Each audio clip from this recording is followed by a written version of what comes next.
আসসালামু আলাইকুম দর্শক, শুভেচ্ছা নিন। আপনাদের সবাইকে স্বাগত জানাচ্ছি আজকের অনুষ্ঠানে। দর্শক, যেমনটি আমরা গত সপ্তাহে ঘোষণা দিয়েছিলাম, প্রতি রবিবার আমরা একটি উইকলি রিভিউর মতো করতে চেয়েছিলাম বেশ কয়েকজন গুরুত্বপূর্ণ অতিথিদের নিয়ে। সেই ধারাবাহিকতায় আজকে আসলে তৃতীয় সপ্তাহের অনুষ্ঠান বলা চলে, তৃতীয় থার্ড রিভিউ।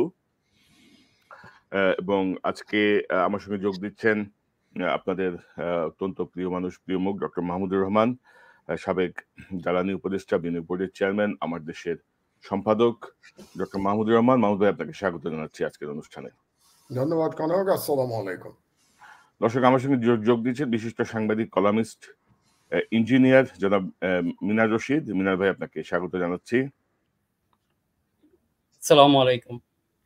ওয়ালাইকুম আসসালাম। দর্শক, আমার সঙ্গে যোগ দিচ্ছেন অত্যন্ত জনপ্রিয় সাংবাদিক, ইউটিউবার, সন্ধানী সাংবাদিক জনাব ইলিয়াস হোসেন। ইলিয়াস, আপনাকে স্বাগত জানাচ্ছি। দর্শক, পিনাকি ভট্টাচার্য আমাদের গত অনুষ্ঠানে যোগ দিয়েছিলেন, কিন্তু আজকে খুব সম্ভবত তিনি কোনো জরুরি কোনো কাজে আটকা পড়েছেন, যার ফলে তিনি যোগ দিতে পারেননি। আমরা আশা করি আগামী সপ্তাহ থেকে তিনি আবারও আমাদের সঙ্গে অন্তত সপ্তাহে একদিন কিছু সময়ের জন্য হলেও অংশগ্রহণ করবেন। তো আজকে আমরা কথা বলবো ধরেন গত সপ্তাহে বেশ কিছু ঘটনা, ধরেন যেটা আমরা আজকে শিরোনাম করেছি, যে একটা গোয়েন্দা ব্যর্থতা দেখছি আমরা, একটা সমন্বয়হীনতা দেখছি, এবং অস্থিরতা সৃষ্টির একটা চেষ্টা অব্যাহত আছে এই সরকারকে কেন্দ্র করে। কিছু জায়গায় সরকারের অদক্ষতা যেমন আছে, কিছু জায়গায় আওয়ামী লীগের যে তারা এখনো বিভিন্ন জায়গায় বসে আছে বহাল তবিয়তে, তারাও বিভিন্নভাবে চেষ্টা করছে নানা রকমের অঘটন সৃষ্টির। যেমন বাইতুল মোকাররমে যেই ঘটনাটি ঘটলো, গোপালগঞ্জ থেকে বাস ভর্তি করে সাবেক খতিবের পক্ষে এসে মারামারি করে গেল, ঢাকা বিশ্ববিদ্যালয়ে একটি নিরীহ ছাত্রকে পিটিয়ে হত্যা করা হলো। তো এই যে বিষয়গুলো, এই বিষয়গুলো নিয়ে আমরা একটু কথা বলবো। পাশাপাশি ম্যাজিস্ট্রেসি পাওয়ার, পার্বত্য চট্টগ্রাম, আরো কিছু কয়েকটা বিষয় আছে, ইলিশ, অমিত শাহ, 4-5টা বিষয় আজকে আমাদের আছে গত সপ্তাহের, যেগুলো নিয়ে আমরা কথা বলবো। প্রথমে মাহমুদ ভাই, ধরেন একটা জেলা থেকে এতগুলো বাস ঢাকার উদ্দেশ্যে রওনা হলো, এটা কিন্তু ডিস্ট্রিক্ট এসবির দায়িত্ব যে এতগুলা বাস ঢাকার দিকে রওনা হচ্ছে, বা এতগুলো বাস কারা ভাড়া করলো, কেন যাচ্ছে, এগুলো কিন্তু সাথে সাথে রিপোর্ট হওয়ার কথা। ঢাকার গোয়েন্দা সংস্থা কিন্তু সঙ্গে সঙ্গে ইনফরমেশনটা পাওয়ার কথা, এবং তারাও জানার কথা যে এতগুলো বাস ঢাকা শহরে ঢুকছে এতগুলো মানুষকে নিয়ে। কিন্তু আমরা দেখলাম যে কোনো ধরনের কোনো ইনফরমেশন কেউই পেল না। একটা বিশৃঙ্খলা পরিবেশ তৈরি হলো বাইতুল মোকাররমে খতিব কেন্দ্রিক। পাশাপাশি এটাও আমি যোগ করি, এই যে মব, ঢাকা বিশ্ববিদ্যালয়ের একটা মব জাস্টিসের কথা উঠে আসছে এখন বারবার। ঢাকা বিশ্ববিদ্যালয় যদি আপনি দেখেন, একটা ছেলেকে তারা ধরলো, মারলো, হাওয়াইলো, আবার পিটাই মেরে ফেললো। ঢাকা বিশ্ববিদ্যালয়ের প্রত্যেকটা হল কেন্দ্রিক কিন্তু ধরেন এনএসআই কাজ করে, ডিজিএফআই কাজ করে, এসবি কাজ করে, তারাও তো এই ঘটনাটা প্রত্যক্ষদর্শী। তারাও কিন্তু সঙ্গে সঙ্গে এটা চাইলে, বিশেষ পরিস্থিতি এখন, তারা চাইলে পুলিশকে জানাইতে পারতো, তারা চাইলে হল অ্যাডমিনিস্ট্রেশনকে জানাইতে পারতো, একটা ব্যবস্থা নিতে পারতো। তো গোয়েন্দা ব্যর্থতার জায়গায়, এই দুইটা জায়গায় খুবই স্পষ্ট আমি দেখছি। আপনাকে দিয়ে আলোচনা শুরু করি মাহমুদ ভাই। জি, প্রথমেই গোপালগঞ্জেই কথাই বলি আগে, যেহেতু আপনিও গোপালগঞ্জটাই আগে বললেন। প্রথম কথা হচ্ছে যে গোপালগঞ্জের হাবভাব দেখে মনে হচ্ছে যে গোপালগঞ্জ বাংলাদেশের বাইরে একটা স্বাধীন জায়গা, স্বাধীনতা ঘোষণা করেছে তারা। কারণ এই ফ্যাসিস্ট সরকারের যে খতিব ছিল, সে গোপালগঞ্জ থেকে নিয়ে আসলো তার গুন্ডা পান্ডা দলবল, যারা মাদ্রাসার পোশাক, মাদ্রাসার ছাত্র কিংবা তাদের পোশাক পরে এসেছিল। তো এই ঘটনার আগে কিন্তু গোপালগঞ্জে আরো বড় ঘটনা ঘটেছে, একাধিক। আপনাদের মনে আছে নিশ্চয়ই যে গোপালগঞ্জেই সেনাবাহিনীর উপর আক্রমণ করা হয়েছে, সেনাবাহিনীর গাড়ি পুড়িয়ে দেওয়া হয়েছে, এবং সেনাবাহিনীর একজন অফিসার আহত হয়েছিল। তারপরে কিন্তু সেনাবাহিনীর তরফ থেকে তেমন কোনো অ্যাকশন আমরা গোপালগঞ্জে দেখি নাই, যেটা অন্য জায়গায় হলে হয়তো অনেক বড় অ্যাকশন আমরা দেখতে পেতাম। এই যে যৌথ বাহিনীর কথা আমরা শুনছি, সেই যৌথ বাহিনীও গোপালগঞ্জে কোনো অভিযান চালিয়েছে এমন কোনো সংবাদ আমরা এখনো পড়ি নাই। দ্বিতীয় ঘটনা ঘটলো যে বিএনপি, গোপালগঞ্জের বিএনপির এক নেতা সম্ভবত তার এলাকায় তার পিতার মাজার কবর জিয়ারত করতে যাচ্ছিল, সেই অবস্থায় তাকে আক্রমণ করা হলো, এবং সেখানে একজন নিহত হলো এবং অনেকে আহত হলো। এবং এটা করলো কারা? গোপালগঞ্জের আওয়ামী লীগের নেতারা এই জিনিসগুলো। এবং এই ঘটনার পরেও এখন পর্যন্ত আমরা সেই অর্থে তেমন কোনো অ্যাকশন সরকারের তরফ থেকে দেখি না। তৃতীয় ঘটনা ঘটলো এই যে খতিব নামধারী এই যারা ধর্ম ব্যবসায়ী, এরা পুরোপুরি ধর্ম ব্যবসায়ী, খতিব নামধারী ধর্ম ব্যবসায়ী, এর মাধ্যমে যে সন্ত্রাসী কর্মকাণ্ড জাতীয় মসজিদে চালানো হলো সেটাও গোপালগঞ্জ থেকে। তাহলে তো গোপালগঞ্জকে মনে হচ্ছে বাংলাদেশের সরকারের বাইরে একটা কোনো আলাদা প্রশাসন গোপালগঞ্জে আছে এবং তারা এক প্রকার স্বাধীনতা ভোগ করছে। তাদের প্রধান নেত্রী ফ্যাসিস্ট খুনি শেখ হাসিনা ভারতে পালিয়ে গেলেও তার প্রেতাত্মারা কিন্তু রয়ে গেছে গোপালগঞ্জে এবং তারা বহাল তবিয়তে আছে, তাদের বিরুদ্ধে কোনো কিছু করার ক্ষমতা এই সরকারের নাই বলে মনে হচ্ছে। এটা গেল একটা। দ্বিতীয় হচ্ছে ধর্ম যিনি উপদেষ্টা, ধর্ম মন্ত্রণালয়ের উপদেষ্টা, তিনি কি করেছেন 1.5 মাস ধরে, এটাও আমার একটা প্রশ্ন। কারণ হচ্ছে যে আমি অবশ্য বায়তুল মোকাররমের চাকরির কি নিয়ম কানুন আমি জানি না, আগে এটা আমি বলে রাখছি। সেখানে একজন যখন নিয়োগ প্রাপ্ত হন খতিব হিসাবে, তাকে সেখান থেকে সরানোর কি পদ্ধতি সেটাও আমি জানি না। কিন্তু আমার প্রশ্নটা হলো যে 1.5 মাসের মধ্যে এই ধর্ম উপদেষ্টা কি মানে জাতীয় মসজিদ বায়তুল মোকাররমের সেখানকার একজন খুবই তৃতীয় শ্রেণীর ব্যক্তি, একজন খতিব হয়ে বসে আছেন, যাকে করা হয়েছিল গত সরকারের আমলে, তাকে অপসারণের তিনি কোনো ব্যবস্থা করেন নাই। তিনি একজন ভারপ্রাপ্ত খতিব দিয়ে রেখেছেন। আপনি যখন ভারপ্রাপ্ত বলেন তখন তো মনে হচ্ছে যে আপনি আগের খতিবকে মেনে নিচ্ছেন। তো সেখানেও তো ধর্ম মন্ত্রণালয়ের একটা বিরাট ব্যর্থতা আমি এখানে দেখতে পাই। সুতরাং এই পুরো ব্যাপারটার মধ্যে শুধু যে গোয়েন্দা ব্যর্থতা আছে তাই নয়, এটার মধ্যে এক ধরনের মানে কি বলবো, এক ধরনের অক্ষমতা, ইনএক্সপেরিয়েন্স, রাষ্ট্র না চালানোর যোগ্যতার অভাবও আমি দেখতে পাচ্ছি। আর আপনি যে প্রশ্নটা গোয়েন্দাদের ব্যাপারে করলেন সেটা আমি সব মিলে একসাথে বলবো। ঢাকা বিশ্ববিদ্যালয়ের ঘটনার পরে আমি গোয়েন্দা প্রসঙ্গে আসবো, কারণ বিষয়টা একই ধরনের। এখন আসি আমি ঢাকা বিশ্ববিদ্যালয়ের ক্ষেত্রে। সেটা হলো যে প্রথমেই বলে রাখি যে হত্যাকাণ্ড, যে মব লিঞ্চিং ওখানে হয়েছে, সেটা নির্মম, নৃশংস এবং খুবই হৃদয় বিদারক ঘটনা। এটা সহ্য করা যায় না এরকম কোনো ঘটনা। এরকম ঘটনা বাংলাদেশে আরো মব লিঞ্চিং হয়েছে। আপনার মনে আছে 2006 সালে সেই লগি বৈঠার তাণ্ডব, আপনার মনে আছে? টেলিভিশন ক্যামেরার সামনে আমরা মব লিঞ্চিং দেখেছি বাংলাদেশে, কিন্তু সেটারও কোনো বিচার হয় নাই। আসলে এই বিচারহীনতার থেকেই এই মব লিঞ্চিং শুরু হয়। কিন্তু আমার এই ঘটনাটা নিয়ে কতগুলো বেসিক প্রশ্ন আছে। প্রশ্নটা হলো, আমি যতদূর পড়েছি, আপনারাও নিশ্চয়ই পড়েছেন, যে তোফাজ্জল তিনি মানে তার মস্তিষ্কে সমস্যা ছিল এবং তিনি ভালো ছাত্র ছিলেন, কিন্তু অনেকদিন ধরে আর লেখাপড়া করেন না এবং একাই থাকেন, তার পরিবারে কেউ নেই এবং তার চিকিৎসা হয় নাই, তার মস্তিষ্কের চিকিৎসা হয় নাই, কারণ তার আত্মীয় স্বজন নাই, তার অর্থনৈতিক সঙ্গতি নেই। তিনি মানুষের কাছ থেকে চেয়ে চিনতে খেতেন এবং খুবই মানে মায়া লাগলো এটা পড়ে। কিন্তু আমার প্রশ্ন অন্য জায়গায়, যে তার বাড়ি তো যেটা পড়েছি, তার বাড়ি বোধহয় বরিশালের কোনো এক জায়গায়। তিনি ঢাকা বিশ্ববিদ্যালয়ে আসলেন কি করে? তিনি কি একা আসলেন নাকি তাকে কেউ নিয়ে আসলো? কে নিয়ে আসছে তাকে? এই প্রশ্নগুলো আজ পর্যন্ত আমি কোথাও উত্থাপিত হতে দেখি নাই কোনো মিডিয়াতে। আমরা শুধু ব্যাপারটা নিন্দা করেই চুপ করে আছি, কিন্তু বেসিক কোশ্চেন, যেগুলি খুব গুরুত্বপূর্ণ প্রশ্ন, সেগুলো কেউ বলে নাই। যে এই তোফাজ্জলকে ঢাকা বিশ্ববিদ্যালয়ে আনলো কে এবং আনার পরে সে হলে ঢুকলো কি করে? তাকে কে ঢুকিয়ে দিল হলের মধ্যে? আর হলে ঢোকানোর পরে কোন ছাত্ররা তাকে প্রথম দেখতে পেল যে এরকম একজন হলে ঢুকেছে এবং তাকে চোর সাব্যস্ত বা কে করলো? তারপরে তাকে ভাত খাওয়ানো হলো। এই যে পুরো কর্মকাণ্ড, তোফাজ্জলের ঢাকা বিশ্ববিদ্যালয়ে আসা, বিশ্ববিদ্যালয় হলে যাওয়া এবং তাকে চোর সাব্যস্ত করে একদল। জি মাহমুদ ভাই, আমি জাস্ট একটা বিষয় যোগ করি। এই ঘটনায় যে 4 জন বা 5 জনকে পুলিশ আটক করে কোর্টে নিয়ে যায়, তাদের জন্য সরকারের পক্ষ থেকে কোনো রিমান্ড চাওয়া হয়নি। তারা সবাই স্বীকার করছে 164 এই ঘটনা ঘটছে। কিন্তু রিমান্ডটা এখানে দরকার ছিল, যে আপনার এই প্রশ্নগুলো মানে জানার জন্য। মানে এই প্রশ্নগুলো তো বেশি গুরুত্বপূর্ণ। আমরা তো সিসিটিভিতেই দেখতে পাচ্ছি যে তারা মেরেছে এবং এটা তো ভাইরাল হয়েছে। সুতরাং অপরাধীদের শনাক্ত করা তো খুব কঠিন না এখানে। কিন্তু যেটা কঠিন, যে প্রশ্নগুলো আমি আজকে উত্থাপন করছি, যেটা আমি এখন পর্যন্ত কোনো মিডিয়াতে দেখি নাই, এবং এটা আপনি সাংবাদিক, সরাসরি সাংবাদিকতা করেছেন, আমি করেছি, ইলিয়াস করেছে, ইয়েও সাংবাদিকতার সাথে জড়িত ছিল, মিনা। এগুলো তো আমরা প্রথম প্রশ্ন করব। আপনি যদি একজন সাংবাদিককেও পাঠান, তাকে তো বলবেন যে এই প্রশ্নের জবাবগুলো নিয়ে আসো, যে ও ঢাকা ইউনিভার্সিটিতে আসলো কেন, এইরকম একটা অপ্রকৃতিস্থ একজন যুবক সে ঢাকা বিশ্ববিদ্যালয়ে কেন আসছে, সে ঢাকায় কোথায় ছিল, কোত্থেকে সে আসলো, ওই দিন ঢাকা বিশ্ববিদ্যালয়ে আসার আগে সে কোথায় ছিল। এই প্রশ্নগুলোর জবাব আমরা জানি না। এটা গেল একটা। আর এর সঙ্গে আমি জড়িত করছি একই ধরনের মব লিঞ্চিং কিন্তু হয়েছে পার্বত্য চট্টগ্রামে।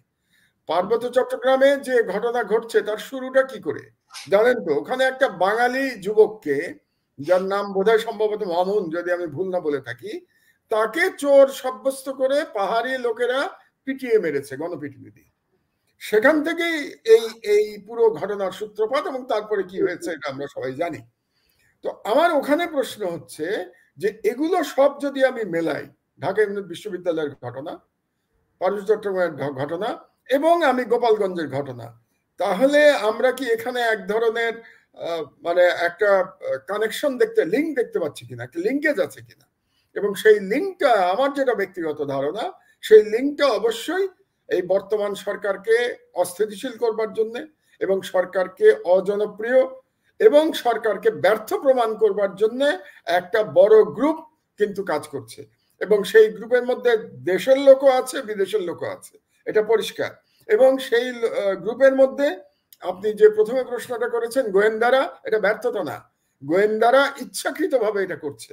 এই পুলিশের মধ্যে এই এই যে ষড়যন্ত্র যেটা করা হচ্ছে বাংলাদেশ নিয়ে, তার মধ্যে একটা বড় গ্রুপ পুলিশের মধ্যেও আছে। এবং আমরা যেটা যে ব্যর্থতা দেখতে পেলাম, যেটা আমি একটু আগে বললাম আপনাদেরকে ধর্ম মন্ত্রণালয়ের ব্যাপারে, একই রকম ব্যর্থতা হোম মিনিস্ট্রিতেও আছে। নিশ্চয়ই নিশ্চয়ই হোম মিনিস্ট্রির মধ্যে যারা এখনো ফ্যাসিবাদী খুনি শেখ হাসিনার দালাল গোষ্ঠী যারা আছে, বা ভারতের দ্বারা এজেন্ট যারা আছে, রয়ের এজেন্ট যারা আছে আইন শৃঙ্খলা বাহিনীর মধ্যে, তাদেরকে সম্ভবত এখন পর্যন্ত চিহ্নিত কোনো উদ্যোগ নেওয়া হয়নি। কাজে সব মিলে আমার মনে হচ্ছে যে সরকার, ওই যে আমি এর আগের অনুষ্ঠানে বলেছিলাম, ডাইনামিজমের অভাবের কথা বলেছিলাম, ইনএক্সপেরিয়েন্সের কথা বলেছিলাম, তার সঙ্গে যোগ করতে হচ্ছে যে এক ধরনের মনে হচ্ছে যে যেন তারা এনজয় করছেন, মানে রাষ্ট্র ক্ষমতাটাকে এনজয় করছেন। কিন্তু আমি তাদেরকে যেটা বলতে চাই, বর্তমান অবস্থায় বাংলাদেশের রাষ্ট্র ক্ষমতায় কোনো এনজয়মেন্টের ব্যাপার নাই, কিন্তু এটা একটা চ্যালেঞ্জের ব্যাপার। এই জন্য তাদের কাছে আমার আহ্বান থাকবে, এনজয়মেন্ট বাদ দিয়ে আপনারা দয়া করে চ্যালেঞ্জ হিসেবে নিন। আপনাদের ব্যর্থতা মানে কিন্তু আমাদের বিপ্লব ব্যর্থ হয়ে যাওয়া। এবং আমরা যে আলোচনা করি এখানে, সেই আলোচনা আমরা করি কিন্তু আপনাদেরকে ভুলগুলো ধরিয়ে দেওয়ার জন্য, যাতে আপনারা সতর্ক হন এবং একটা ইফেক্টিভ গভর্নেন্স আপনারা করতে পারেন। ধন্যবাদ। জি, মিনা ভাই, আপনার আপনার পর্যবেক্ষণটা একটু জানিয়ে বিষয়গুলো নিয়ে মাহমুদ ভাই যেটি শুরু করলেন, আপনি কিভাবে দেখছেন, কি মনে করেন? ধন্যবাদ কনক সারোয়ার ভাই এবং মাহমুদ ভাইকে আসলে অসংখ্য ধন্যবাদ। উনি অত্যন্ত বিস্তারিত এবং সুন্দরভাবে বিষয়গুলো উপস্থাপন করেছেন। আমি ওনার কথা ধরেই আর কি অগ্রসর হব, যে উনি যে বিস্তারিত বলেছেন, বা যে ভিতরের যে কাহিনীগুলি, যে অনেকগুলি কেন এই প্রশ্নগুলি সৃষ্টি হয় না, ইনভেস্টিগেটিভ জার্নালিজম বা এই ধরনের অনুসন্ধানী কিছু কাজ করা উচিত ছিল, কিন্তু আমরা দেখছি যা অনুসন্ধানী তো হয় নাই, এটাকে একটা কভার করার জন্য একটা চমৎকার তাদের একটা ব্যবস্থা আছে, একটা ইমোশন ছড়াইয়ে দিচ্ছে, যাতে ওই মানুষজন আসলে ওই দিকে দৃষ্টিটা না যায়। তো এটা হলো আমাদের সবচেয়ে, আর এটা আসলে আপনাদের কথা এটা স্পষ্ট হয়ে গেছে, এটা আসলে গোয়েন্দা ব্যর্থতা না, এটা এক ধরনের সাবোটাইজ। এবং সেটা যদি আমরা খেয়াল না করি, আমাদেরকে হয়তো আরো বেশি মানে দিতে হবে, এটা পরিণাম ভোগ করতে হবে। আর এই বিষয়টা হলো অনেকটা, এটা কিন্তু টেল টেলস হোল, এটা আমাদের ইঞ্জিনিয়ারিং ভাষায় একটি আছে, যে কোনো ইঞ্জিনের মধ্যে আপনার মনে করেন ভিতরে কোনো গোলমাল হলো কিনা, এটার জন্য একটা টেল টেল একটা ছিদ্র আছে, ওই টেল দেয়া হোলস, টেল টেল হোলস, ওই হোল আপনাকে বলবো, ওখান থেকে পানি বেরিয়ে আসবে বা একটু লুবল বেরিয়ে আসবে, তাহলে বুঝবেন এটা ভিতরে একটা বিরাট গন্ডগোল সৃষ্টি হয়ে গেছে বা এটা রয়েছে। একইভাবে এই ঘটনা দুটা কিন্তু জাতির জন্য একটা টেল টেল হোলস। এখান থেকে এই যে আমরা বাইতুল মুকাররমের ঘটনা বলেন বা এই যে ঢাকা ইউনিভার্সিটির ঘটনা বলেন, এটা কিন্তু আমাদেরকে ওই টেল হোলস গুলি দেখাই দিচ্ছে। এইখান থেকে যদি আমরা সতর্ক না হই, তো এটা হয়তো পরিণাম আরো ভয়াবহ হতে পারে। আর এই যে এখানে মেইনলি আপনি দেখেন যে এইগুলিতে আমাদের একটু গোড়ায় যেতে হবে, রুট কজ অ্যানালাইসিসে যেতে হবে, যে এই যে গোয়েন্দা ব্যর্থতা বা এগুলি বলেন, এগুলি আমাদের গোড়ায় গলদ যে একটা কথা আছে ওরকম হয়ে গেছে। যে আপনার প্রথম হয় কি, যে কোনো কিছু আপনাকে একটা আইডিয়া বা ওইটার স্তরে থাকে বা একটা ধারণা থাকে, সেই ধারণার পরে আমরা কি ওটা থেকে আমরা পরিকল্পনা নিই আমরা কি করব। পরিকল্পনার পরে আসে সেটার অ্যাকশন, অ্যাকশনের পরে আসে ফলাফল। এখন যদি আপনার মূল ধারণাতেই ভুল থাকে, ওখানে বিভ্রান্তি থাকে, তাহলে আপনার পরিকল্পনা ভুল হবে। আর পরিকল্পনা ভুল হলে আপনার অ্যাকশন ভুল হবে। আপনার অ্যাকশন ভুল হলে আপনার সেটা ফলাফল, সেটাও আমাদের জন্য মারাত্মক বা পরিণাম এটা বয়ে আনবে। কাজেই আমাদেরকে খেয়াল রাখতে, প্রথমেই দেখতে হবে যে আমাদের ওই বিভ্রান্তিটা, এটা কিন্তু আমরা বারবার বিভিন্নভাবে সেটা আলোচনা করছি। আজকে যদি এই কাহিনীগুলি দেখেন, এটার মধ্যে হয়েছে কি, যে আমাদের সেই আইডিয়া বা ধারণাতেই প্রথমেই ভুল ছিল। আমরা এমন কিছু মানুষকে জাতির পরিত্রাণকর্তা বা এই ধরনের রেস্কিউয়ার হিসাবে ভেবে নিয়েছি। এটা কিসের জন্য? আমাদেরকে একটা বিভ্রান্তির মধ্যে ফেলে দেওয়া হয়েছে।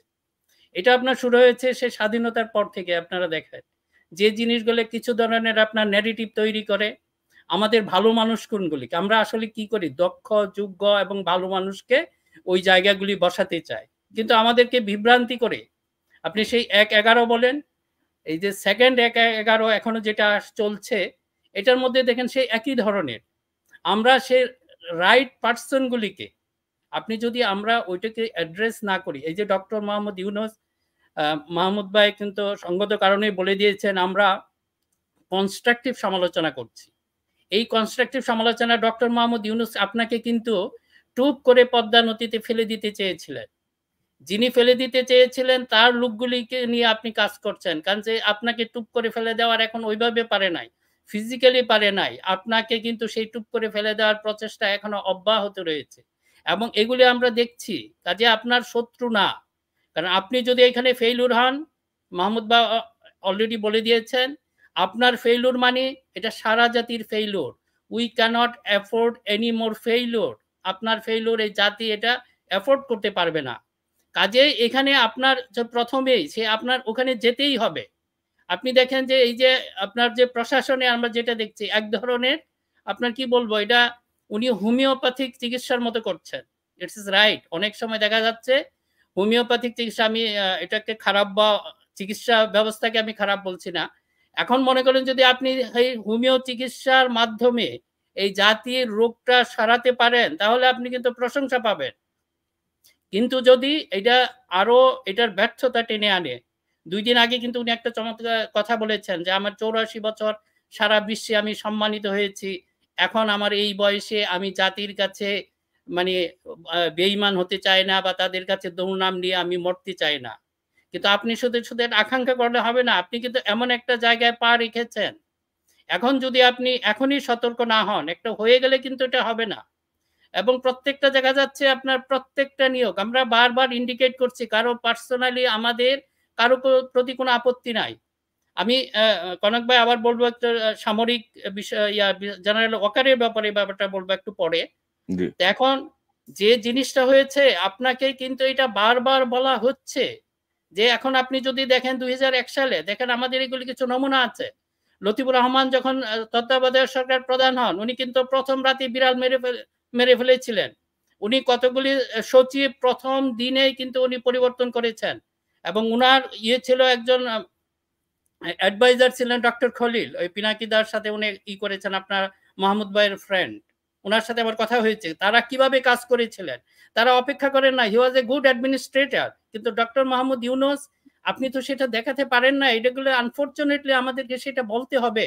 এখন মনে করেন আপনার আশেপাশে যারা আছে, আপনি যে জিনিসটা পছন্দ করবেন সেই জিনিসটাই আপনাকে সার্ভ করে, আপনাকে অ্যাডভাইস হিসাবে। আপনি অপছন্দ করবেন সেই জিনিস ওনারা সার্ভ করে না। ফর দ্য গড সেক, আল্লাহর ওয়াস্তে আপনাদেরকে বলছি, আপনাকে বলছি, এমন কিছু আপনি পরামর্শ শুনেন যেটা আপনার পছন্দ হবে না, এটাই কিন্তু আপনার সাকসেস এনে দিবে। আর অর্থাৎ যদি মিনার ভাই ধরেন ডক্টর ইউনূসের প্রতি আমরা আস্থা রাখতে চাই। কিন্তু ধরেন হ্যাঁ, অবশ্যই। হ্যাঁ, এখন ধরেন কিন্তু রাষ্ট্র তো আর আবেগ দিয়ে চলে না। আপনার ৮৪ বছর বয়স, আপনি ব্যর্থ হতে চান না অথবা আপনার কথা না শুনলে আপনি চলে যাবেন। আবেগের কোনো স্থান নাই। এখন আপনি হ্যাঁ, স্পেসিফিক মাহমুদ ভাই যেটি বলছিল অনভিজ্ঞতা। মানে হ্যাঁ। আপনি তো রাষ্ট্র চালনায় অভিজ্ঞ না, কিন্তু আপনার সাথে যারা আছে তারা আপনার থেকেও আরো অনভিজ্ঞ। না এইটা হয়েছে কি যে আপনার যেটা অনভিজ্ঞতা বা ওই ধরনের টার্ম ধরুন এটা আনফরচুনেটলি আমাদেরকে বলতে হবে। আমাদেরকে এটা শো করছেন, ডিসপ্লে করছেন এখন। এখন যদি আপনি এটা না করেন, আপনি কার কাছে যাচ্ছেন? সে আপনার রোগ হয়েছে ডাক্তারের কাছে। সেই যে ডাক্তারের কাছে গেছেন আপনি, ওই ডাক্তাররাই এই চিকিৎসা বিদ্যাকে হেট দ্য মানে এই যে মেডিকেল সিস্টেমটাকে ওরা ঘৃণা করে, ওরা কবিরাজি সিস্টেম পছন্দ করে। আপনি কি যদি মনে করেন এরকম ডাক্তারের কাছে যদি যান, যাদের কাছে গিয়েছেন তারা পলিটিক্সকে হেট করে। আপনি দেখেন আপনার আশেপাশে যারা আছে এদের পলিটিক্স সম্পর্কে ন্যূনতম জ্ঞান নাই। দু একজনের যাওয়া আছে তারা একটা ফলস ইকুয়ালাইজার, যাদেরকে বলবো তারা এই মানে দিকেও হচ্ছে করে সেদিকেও করে, সত্যি মানে কথা বলে না। মানে হচ্ছে চুলে মাথায় টাকের মাথায় চুল গজানোর জন্য আপনি যে ডাক্তারের কাছে গেলেন তার মাথায় টাক। বুঝছেন না? না এখন এইটা আপনাদের খেয়াল রাখতে হবে। ডক্টর মোহাম্মদ ইউনূস, আমরা ডিউ রেসপেক্টে আপনাকে এটা বলছি যে এটা সমালোচনা না। এগুলো আপনি করেন, আপনাকে সেই প্রথম গোড়ায় হাত দিতে হবে। তা না হলে আপনাকে তো এটা তো সম্ভব না। ডক্টর মোহাম্মদ ইউনূস দেখবে না কোন জেলায় কোন ডিসি বসেছে, এটা আপনার পক্ষে সম্ভব না। কিন্তু আপনি যাকে বসাবেন তার কাজ ছিল এটা। এবং দেখা যাচ্ছে আপনাকে যে টুপ করে পর্দায় ফেলতে চেয়েছিলেন তাদের আশেপাশে যারা আছে তারাই এখন আপনার সবকিছু নিয়ন্ত্রণ করছে। এটাই আমাদের কাছে অ্যালার্মিং মনে হচ্ছে। আর কনক ভাই, আমি আর একটু বলতে চাই জেনারেল ওয়াকারের সম্পর্কে। নো ডাউট এখন দেখেন যে জেনারেল ওয়াকারের সম্পর্কে একটা ধারণা হলো এই ক্ষেত্রে একটা ওই যে গল্পের মতো শীতের সকালে একটা বাচ্চা পড়ে গিয়েছিল, তখন ওখানে যে কেউ আর নামে না, বাইরে থেকে আর কি সবাই মানে হাউতাস করছে, আহা করছে, আর এই বাচ্চাটা পড়ে গেল। তো হঠাৎ করে দেখা গেল যে একজন লোক সেটা নেমে বাচ্চাটাকে উদ্ধার করলেন। বাচ্চাকে উদ্ধার করে সাংবাদিকরা পরে তারা দেখে হবে বাহবা দিচ্ছে যে আপনি কিভাবে করলেন, যে ভাই আমি তো আসলে ইচ্ছা করে করি না, পিছন থেকে কেউ ধাক্কা মেরেছিল। এখন জেনারেল ওয়াকারের জন্য না আমার এটা কাছে কেন জানি মনে হয়, জি বলেন।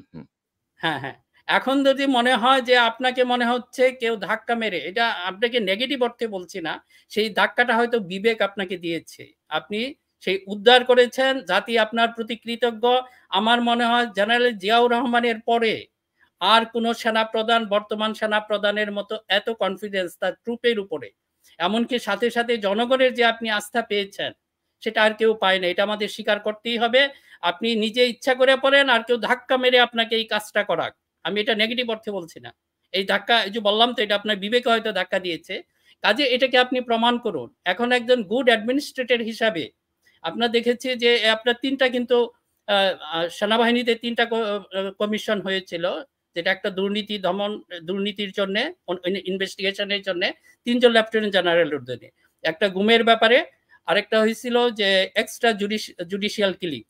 তিনটা যে জেনারেল আসলে খুব সুন্দর জিনিসগুলো ওনারা বের করে এনেছিলেন, কিন্তু অ্যাকশন আমরা শুধু ডিজিএফআই এর কয়েকজন বাদে আর কোনো অ্যাকশন দেখি নাই। দেখেন আপনারা যে একই ধরনের ভুল করছেন জেনারেল ওয়াকার। এবং দেখা গেল যে ইদানিং যে তিনজন মেজর জেনারেলকে লেফটেন্যান্ট জেনারেল বানানো হয়েছে, এদের মধ্যে একজন হলেন, তিনজনের ব্যাপারে আপত্তি আছে কিন্তু একজনের ব্যাপারে খুবই গুরুতর আপত্তি রয়েছে, জেনারেল মঈন, যেটা মেজর জেনারেল মঈন। এখন ওনার ব্যাপারে আপনারা সবাই জানেন। এখন এই ধরনের মানুষকে যদি আপনি আশেপাশে, হ্যাঁ, যে বেনিফিট অফ ডাউট আমরা তো বলেছি আপনাকে অবশ্যই দেওয়া হবে, কিন্তু আপনাকে এটা তো খেয়াল রাখতে হবে। এখন এই ধরনের লোক যদি আপনার আশেপাশে আবার থাকে, তাহলে তো এক ধরনের মানুষের ভিতর সন্দেহ দেখা যায় না যেন দুর্নীতি দমন। মিনার ভাই ওনারা যদি কঠোর হতে না পারেন, আমরা তো এখনো জি, আসলে ছাড় দিয়ে কথা বলছি। আমরা কঠোর জি। হইতে ২ সেকেন্ডও লাগবে না। এবং আমরা জানি যে কেমনে কোন লিঙ্ক ভাইরাল করতে হয়, কি ইনফরমেশন আমাদের কাছে আছে। এগুলো আমি আর ইলিয়াস আমাদের কাছে বহু কিছুই আছে। জাস্ট দেখতে হ্যাঁ, চাচ্ছি খরচ যে ভাই মাঝে। তোমরা কি করো? যেমন আমি যেটি বলছিলাম, আমি এক পুলিশকে জিজ্ঞেস করলাম যে, "ভাই আপনারা এই যে ঢাকা ইউনিভার্সিটির ছাত্র ছেলেটাকে মারার পরে আপনারা কেন নিলেন না? রিমান্ডে নিলেন না?" বলছে, "না ওরা সব স্বীকার করছে।" আর ভাই স্বীকার করলেই হইল, তুমি জানবা না পিছনে নেপথ্যের ঘটনা কি? তো এরকম হ্যাঁ, সার্বিক অবস্থা আরকি। আর আপনি একে স্যাবোটাজ বলছেন। আমিও স্যাবোটাজ এখন একটু সফটলি বলতে চাই আরকি, গোয়েন্দা ব্যর্থতা, স্যাবোটাজ বলতে না, না, চাচ্ছি না, না। হ্যাঁ, না এরকম ঠিক আরকি আছে। বিষয়টা জি। আরকি। তো মিয়া ভাই, আমি আসবো কনক ভাই, আপনার কাছে। জি। ইলিয়াস, আপনার কাছ থেকে শুনি। আপনি কি মনে করছেন, কিভাবে দেখছেন এই যে গোয়েন্দা ব্যর্থতা, স্যাবোটাজ বা ধরেন সার্বিক যে পরিস্থিতি, মানে অনভিজ্ঞতার মধ্যে তারাও ঠিক বুঝতে পারছেন না। হাসিনার লোকজন সব বসা এখনো, মাথায় ২-১ জনকে সরানো হয়েছে। এবং আপনি জানেন যে সাম্প্রতিক সময় আমি ছোট একটা প্রোগ্রাম দিয়েছিলাম। এই যে জয়নুল বারী, সচিব জয়নুল বারীর ড্যাডিকে। অর্থাৎ মানে বীমা কর্তৃপক্ষের চেয়ারম্যানের পদ থেকে দুর্নীতি এবং নানা কারণে সে নিজেই পদত্যাগ করছে। পদত্যাগ করার ৭ দিন পরে তাদের সাধারণ বীমার চেয়ারম্যান বানাই দিছে। তো কিছু একটা হচ্ছে আরকি ভিতরে। মানে মুরুব্বিরা সক্রিয় এখনো। ইলিয়াস, কি মনে করেন আপনি? আসসালামু আলাইকুম। কনক ভাই, আপনারা জেনে বলেন আর না জেনেই বলেন, এই যে গোয়েন্দা ব্যর্থতা বলছেন, এটা গোয়েন্দা ব্যর্থতা না, এটা গোয়েন্দা সফলতা। They are doing what they want. Right. এটা তারা খুব ভালো করে জেনেই তারপরে করছে। মাহমুদ ভাই যে কথাটা বলেছেন না, যে আমি এই জিনিসটা নিয়ে আমি আমার একটা ভিডিওতে কথা বলেছি, যে ঢাকা বিশ্ববিদ্যালয়ের যে ছেলেটাকে মারল।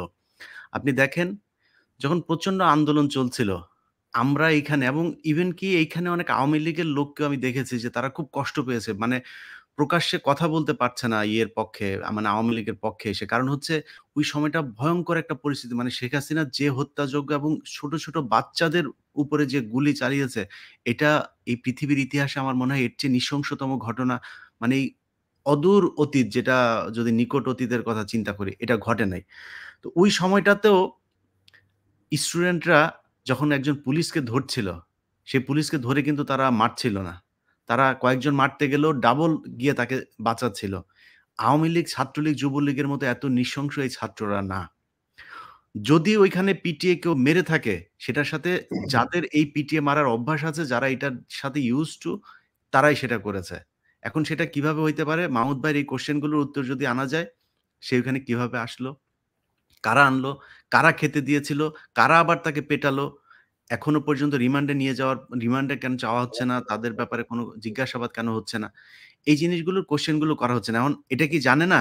আপনি কালকে যেটা আপনার কাছে একটা ফাইল এসছে, বলছিলেন যে আপনার আমার এই যে জিনিসগুলো। দেখেন, খুব সূক্ষ্মভাবে আমার যে আত্মীয়স্বজনের সাথে মনে করেন আমার জীবনে, মানে তাদের সাথে ওইভাবে সম্পর্কও নাই। মানে কয় বছর আগে কথা বলেছি সেটাও জানি না। জীবনে তার সাথে আমার ১ বার বা ২ বার দেখাও হয়েছে। সেই আত্মীয়স্বজনকে পর্যন্ত অমুক জেলার পুলিশ সুপার যেতে বলেছে, ওই চাঁদপুরের পুলিশ সুপার যেতে বলেছে, রংপুরের পুলিশ সুপার যেতে বলেছে, এসবির তখন যে চিফ সে যেতে বলেছে। তো তারা তো গোয়েন্দা তৎপরতা তো চালিয়েছে। তারা জানে যে কিভাবে এই তথ্যগুলো কালেক্ট করতে হয়, কিভাবে করতে হয়। তারা ওইটাই করছে যেটা তারা চায়। অতএব এই যে যেটা করছে, এটা গোয়েন্দা ব্যর্থতা না। তারা তাদের গোয়েন্দাদেরকে দিয়ে একটা প্লট তৈরি করেছে, এবং আমি মনে করি শুধু এই ঢাকা বিশ্ববিদ্যালয়ে যে মারা গেল সেইটাই না। আরো একজন ছাত্রলীগের মারা গেল, হুম। এবং যেসব জায়গাতে এই ঘটনাগুলো ঘটছে তারা তাদের লোকজনকে মেরে এরকম তৈরি করবে। হিন্দুদের বাড়িঘরে হামলা করা, ওই রানা প্লাজায় ১৭ দিন পরে রেশমাকে ঢুকিয়ে তারপরে আবার বের করা। এইসব নাটকে তারা খুব সিদ্ধ। তারা এটা করতে পারে। অতএব আমি মনে করি এটা তারা চায়। এবং এই যারা কিনা আপনার উপদেষ্টা বলছেন, যে উপদেষ্টাদের ভেতরে কারোর বিষয়ে আমি বিশেষ করে কথা বলি। ডক্টর মোহাম্মদ ইউনূস তো উনি সবসময় ভদ্র মানুষ, উনি কথাবার্তাও কম বলেন, ওইদিকে কানেকশন উনি কম রাখতেন। সবসময় উনার সারা দুনিয়ায় বহু কাজ আছে, উনি সেগুলো নিয়ে ব্যস্ত থাকতেন। কিন্তু ধরেন যদি আমি একজনের নাম বলি, ডক্টর আসিফ নজরুল। উনি উনার ফেসবুকের একটা পোস্ট ভাইরাল হয়েছে। সেখানে তিনি আগে ২০১৯ সালে বলেছিলেন যে ৫০০ টন দিয়ে বিস্ময়কর বোধক চিহ্ন দিয়ে লিখেছেন ৫০০ টন পাঠানো হচ্ছে ভারতে। তো ডক্টর আসিফ নজরুল তিনি তো এই ইন্ডিয়া বিরোধী কথাবার্তা বলেই তো আজকে উনি উপদেষ্টা। আসিফ নজরুলের যদি হিরো আলমের সাথে দাঁড় করায় দেওয়া হয়, আসিফ নজরুল পাস করে আসতে পারবে ভোটে? আমি মনে হয় না যে সে পারবে ভোটে পাস করে আসতে। সো কেউ যেন চেয়ার পাওয়ার পরে ভুলা যায় না। আসিফ নজরুল, আমি আপনাকে নিয়ে কোনো বাজে মন্তব্য করতে চাই না। বাট খুব ভালো করে জানি হু ইজ আসিফ নজরুল। আপনি কোত্থেকে উইঠা আসছেন? আপনি কিছুদিন আগে দেলোয়ার হোসেন সাঈদীকে আপনি একটা লিখেছিলেন 86 এ, যে একজন ধর্ম ব্যবসায়ীর উত্থান। সেটা লিখে কয়দিন আগে আপনি সেটা ক্লিয়ারিফাই করেছেন যে আ তা আপনাকে নাকি, ওর নাম কি? ভাই ওই যে ঘাতক দালাল শাহরিয়ার কবির। শাহরিয়ার কবির। শাহরিয়ার কবির নাকি উনাকে বুঝিয়ে এটা করেছে, উনি বুঝেন নাই। উনি তখন দুদু খান, উনি বুঝেন না কিছু। উনাকে বুঝিয়ে এইভাবে শাহরিয়ার কবির ভুল বুঝিয়ে উনাকে সেটা লিখিয়েছেন। তো আমরা সাংবাদিকতা করে এসছি, আমরা জানি যে মাহমুদ ভাই একজন সম্পাদক। উনি যদি আমার মতো একজন রিপোর্টারকে যদি একটা অ্যাসাইনমেন্ট দিতেন যে, "ইলিয়াস এটা নিয়ে কাজ করবা, দেখো এটা কি, কি?" ওইটার তথ্য আমার কাছেই সব। উনি হয়তো একটা আইডিয়া দিতে পারত বা উনার কাছে কোনো এভিডেন্স থাকলে সেটা দিতে পারত। "ইলিয়াস এই যে দেখো এটা আছে, এটা নিয়ে দেখো।" আমাকে ইনভেস্টিগেট করতে হয় যে আমি এটা নিয়ে কি বলবো, কি হবে সেটার সম্পূর্ণ দায়িত্ব আমার। এখন আপনি বলছেন যে শাহরিয়ার কবির আপনাকে বুঝিয়েছে আর সেটা। তাহলে হাউ অ্যাবাউট ওই যে এই জাহানারা ইমামের সময় যখন করছিলেন, ঘাতক দালাল নির্মূল কমিটির সাথে যখন করলেন, এগুলো আমরা জানি আসিফ নজরুল আপনি কে। আপনার এই শিল্পকলা একাডেমিতে ডিজি করাতে আপনি নিয়োগ দেওয়াতে ওইদিকে আপনার শাশুড়ি শাওন আ আপনাকে কংগ্রাচুলেশনস জানিয়ে ফেসবুকে স্ট্যাটাস দেয়। আমরা তো জানি শাওন কে। শাওন তো সেই ব্যক্তি যে কিনা জীবনে মুক্তিযুদ্ধ দেখি নাই, পদ্মা সেতু দেখেছি বলে পোস্ট করেছিলেন। এই তো সেই শাওন। এই শাওন সে যে কিনা এই দেলোয়ার হোসেন সাঈদী মারা যাওয়ার পরে যেখানে একজন আওয়ামী লীগের, ছাত্রলীগের কর্মীরা পর্যন্ত তার পক্ষে পোস্ট করে পদ হারিয়েছে। সেদিন আপনি এই দেলোয়ার হোসেন সাঈদীকে নিয়ে যে জঘন্য কুরুচিপূর্ণ ফেসবুকে পোস্ট করেছিলেন, সেটা এখনো পর্যন্ত ফেসবুকে আছে। সো সেই ব্যক্তি আপনার কার্যক্রমে খুব খুশি হয় এবং আপনাকে কংগ্রাচুলেট করেন। সো আসিফ নজরুল আমরা জানি আপনাদের বারবার যাইতে হয় এমন জায়গায়। এর আগে আপনি একবার গিয়েছিলেন হচ্ছে রোকেয়া প্রাচীর কাছে। আর তারপরে আরো বিভিন্ন জায়গায় তো ব্যক্তিগত ওই বিষয়গুলো এই আসি আনলেন। এই আনলে কিন্তু ইলিয়াস, অনেক ইলিয়াস সমস্যা আমরা আমরা আসিফ নজরুল অ্যান্ড আরো কিছু উপদেষ্টা আছে যাদের ব্যাপারে আমাদের কাছে অনেক তথ্য এসেছে। আমি এগুলো নিয়ে আলাদা করে এক্সক্লুসিভ একটা অনুষ্ঠান করব। আমরা আজকে এই বিষয়টা নিয়ে খুব বেশি দূর না যাই। এবং আমার মনে হয় যে ইউ আর কারেক্ট এবং ধরেন যে আরেকটা বিষয় আমি না যদি এড ভাই করি, জি। ইলিয়াস আমি একটা বিষয় এড করি যে ধরেন ঢাকা বিশ্ববিদ্যালয়ে যে ছেলেটাকে পিটিয়ে মারা হলো, 'প্রথম আলো' সহ বেশ কিছু পত্রিকা মানে যারা পিটিয়ে মারলো তারা কিন্তু ছাত্রলীগের নেতাকর্মী হুম। মেক্সিমাম। কোথাও কিন্তু ছাত্রলীগের নামটা ব্যবহার পর্যন্ত করা হচ্ছে না। মানে আপনি দেখেন যে মানে পরিকল্পনাটা কত গভীরের পরিকল্পনা। মানে এ এইটা যদি ধরেন জামাত, শিবির, ছাত্রদল হইলে কিন্তু ধরেন হুলস্থুল হয়ে যেত কিন্তু। না, হ্যাঁ? না আসিফ নজরুল আজকে উঠে আসছে কোত্থেকে? আসিফ নজরুল তো এই ঢাকা বিশ্ববিদ্যালয়ের ছাত্রদের সাথে সে ২-১ জায়গায় গিয়েছে। এইজন্যই তো আমরা তাকে পছন্দ করি, তাই না? ওইখান রাইট। থেকে। তার তো উচিত ছিল সেখানে ছাত্রদেরকে নিয়ে যাওয়া। কি হয়েছে? কি ঘটনা কি? কোনো ব্রিফিং নাই এটার ব্যাপারে। এবং আজকে আমরা এই সরকার চাই নাই, যেই সরকার কিনা আওয়ামী লীগ সরকার ৫০০ টন ইলিশ দেওয়ার কারণে আমরা আওয়ামী লীগ সরকারের বিরোধিতা করেছি আর এই সরকার এসে এখন ৩,০০০ টন ইলিশ দিবে। এইজন্য আমরা এত কষ্ট করি নাই। জীবনে দরকার হলে দেশে যাব না ভাই। কিন্তু ইন্ডিয়ার ব্যাপারে যদি নাকি সরকারের মনোভাব পরিবর্তন না হয়, এটা যদি আমাদের কাছে মনে হয়, তাইলে এইখানে সারা জীবন এইভাবে থাকতে পারবে না কেউ। আমরা বাংলাদেশে ডক্টর মোহাম্মদ ইউনূসকে মাদার তেরেসা কিংবা এট লিস্ট ওই ব কি বলে মালয়েশিয়ার যেই মাহাথির মোহাম্মদ এই জায়গায় দেখতে চাই এবং আমার বিশ্বাস আমি এখনো স্বপ্ন দেখি ডক্টর মোহাম্মদ ইউনূস ওই জায়গাতেই থাকবেন। কিন্তু এর জন্য তার আশপাশের যে উপদেষ্টাদের ভেতরে কিছু লোকজন আছেন, যারা এখন নিজেকে ওই চেয়ারে বসানোর পরে মনে করছেন যে সারা জীবন শেখ হাসিনার মতো গণভবনে হাঁস-টাস পালন করে তারপর ওইখানে থাকার চেষ্টা করবেন। এটা কিন্তু বাংলাদেশের ইতিহাসে সম্ভব না। আগেও পারে নাই, আর এখন তো সম্ভবই না। কারণ খুব নিকট অতীতে এমন একটা উদাহরণ মানুষের সামনে আছে না, কেউ চাইলেও ওইভাবে থাকতে যাইতে চাবে না। রাইট। আর বাংলাদেশে আপনি যত কিছুই বলেন, আপনি আপনার মানে মন্তব্য আপনার, আমার মন্তব্য আমার। আমি মনে করি যে বাংলাদেশে একটা বিশাল জনসংখ্যা বিএনপি এবং আওয়ামী লীগ করেন, জামায়াত করেন। তাদেরকে মানে এত সহজে মুছে ফেলা সম্ভব না। তারা আসবে এবং তারাই রাজনীতি করবে এই দেশে। এটা মাথায় রেখে আপনাদেরকে এমন কাজ করতে হবে, যদি তাদেরকে বিট করতে চান তাহলে সেই কাজগুলোই করতে হবে যেটা জনগণ চায়। কিন্তু আমার মনে হয় আপনারা যেটা বলছেন ব্যর্থতা সেই পরিকল্পনাই নাই। আপনি বলেন ঢাকা শহরের আশপাশে যেই নদীগুলো উদ্ধার করতে হবে। আরে ভাই স্বাভাবিক তত্ত্বাবধায়ক সরকার আসলেও তো ভাঙচুর করে। এই সরকার এসে সেইটাও করে নাই। মানে এই নদীগুলো তো উদ্ধার করা দরকার। তাদের বিশাল ক্ষমতা এই সরকারের। কোনো স্বাভাবিক পরিস্থিতিতে না, করে নাই। আপনি দেখেন এই গত কয়েকদিনে পাহাড়ে যে ঘটনাগুলো ঘটছে, পাহাড়ে এই আ আপনার আনসার ফিল আল শারকিয়া, আমি নামটা সবসময় বলতে পারি না ঠিকমতো। এই যে দলটাকে আপনার করা হচ্ছে জামায়াতুল আনসার ফিল শারকিয়া, হিন্দাল শারকিয়া। এই দলটাকে নিয়ে এর আগে 'প্রথম আলো', 'ডেইলি স্টার' এবং র‍্যাব আর সিটিটিসি এবং সরকারের কিছু গোয়েন্দা সংস্থা মিলে তারা সেখানে তাদেরকে ধ্বংস করতে গেল। তাদের কেন কেন গেল জানেন? এই কথাগুলো এতদিন বলতে পারি নাই। আজকে বলছে এই কথাগুলো। এরা কুকি চীনের সাথে হাত মিলিয়েছিল। এই অভিযোগ তারা দিয়েছে। আচ্ছা মনে করেন মিলাল, আমি ওইটার কোনো আমি যেহেতু মানে জাজ না, আমি কোনো রায় দিচ্ছি না। কিন্তু আমি আমার কাছে আসা যে তথ্য, সেই তথ্যগুলো বলি যে মনে করেন যে তারা তাদের সাথে হাত মিলিয়েছিল। এখন মাথায় রাখতে হবে যে কুকি চীন কারা? ওকে, কুকি চীন হচ্ছে ওইখানে অস্ত্রবাজি করে, তারা সেখানে অবৈধ আর্মস ক্যারি করে, তারা এই দেশের ব্যাপারে আমাদের ব্যাপারে হুমকি দিয়েছে এই সেই। আচ্ছা তাইলে জেএসএস কারা? সন্তু লারমা কারা? বীর বাহাদুর কারা? ইউপিডিএফ কারা? তারা কি ওইখানে কি নামাজ পড়ায় আর রোজা রাখে খালি? তারা কিছু করে না? তাদের অত্যাচারে ওইখানে বাঙালিরা দোকানপাট করতে পারে না, ব্যবসা চালাইতে পারে না। একেক দোকানকে ৩ গ্রুপ ৪ গ্রুপ এগুলো চাঁদাবাজি করছে তারা। টাকা দিতে বাধ্য। সেনাবাহিনী যাইতে পারে না সেখানে। সেখান থেকে সেনাবাহিনীকে আপনার উইথড্র করা হলো। এই আওয়ামী লীগ সরকার করেছে। এখন বাংলাদেশের যেই গোয়েন্দা সংস্থা বলেন কিংবা এখন যারা উপদেষ্টা, তারা তো দেশের জন্য এসে, তারা তো আওয়ামী লীগের মতো কোনো দেশের দালালি করে না। মনে হচ্ছিল যে ভারতকে প্রতিহত করতে পারে এমন একটা সরকারই হয়তো এসছে। কিন্তু বাস্তবে নমুনাটা দেখছি না। গোয়েন্দা সংস্থার এখন সবচাইতে বড় কাজ ছিল সেখানে ইউপিডিএফ, জেএসএস সহ পাহাড়ি যেসব বাহিনীগুলো আছে তাদেরকে নির্মূল করা এবং তাদেরকে অস্ত্র মুক্ত করা। সেইটা না করে কয়জন পাহাড়িকে কি করেছে সেগুলো নিয়ে ব্যাপক আকারে আপনার করছে। মানে এমন মায়া কান্না দেখাচ্ছে, মনে হচ্ছে যেন তারা আরেক দেশের মানুষ, আমরা আরেক দেশের মানুষ, ওইখানে যায় তাদের উপরে হামলা করেছে। আরে ভাই, আমার দেশ সেটা, ওইখানে যাইতে হইলে কি আমার ভিসা লাগবে নাকি? বাংলাদেশের মানুষ কোথায় বাড়ি করবে, কোথায় দোকান করবে সেটা পাহাড়ি একজনের কাছে জিজ্ঞেস করতে হবে নাকি? কিন্তু সেটা কারা করে? একমাত্র এই প্রথম আলো, ডেইলি স্টার। আপনি তাদের নিউজ দেখেন, এই যাদের কথা বললাম সেটা থেকে শুরু করে এখনো আপনি ডেইলি স্টার আপনি দেখেন, কয়েকদিন আগে ওই যে থেকে বের হলো মাইকেল চাকমা, তার ১৯ মিনিট বা ২৫ মিনিটের একটা ভিডিও তারা ইন্টারভিউ করেছে। আপনি ডেইলি স্টার বা প্রথম আলোতে এই থেকে আয়নাঘর থেকে গোলাম আজমের ছেলে সবচাইতে আলোচিত ব্যক্তি, তার কোনো ইন্টারভিউ দেখেছেন? করে নাই। কিন্তু মাইকেল চাকমাটা করেছে। কেন করেছে? কারণ মাইকেল চাকমা হচ্ছে তাদের লোক। এই কারণে তারা তাকে দিয়ে এখন একটা উত্তেজনা তৈরি করতে চাচ্ছে যে এই পাহাড়িদের প্রতি আমাদের বিশাল মানে ভালোবাসা ইলিয়াস থাকবে, ভারতীয় করা যাবে না।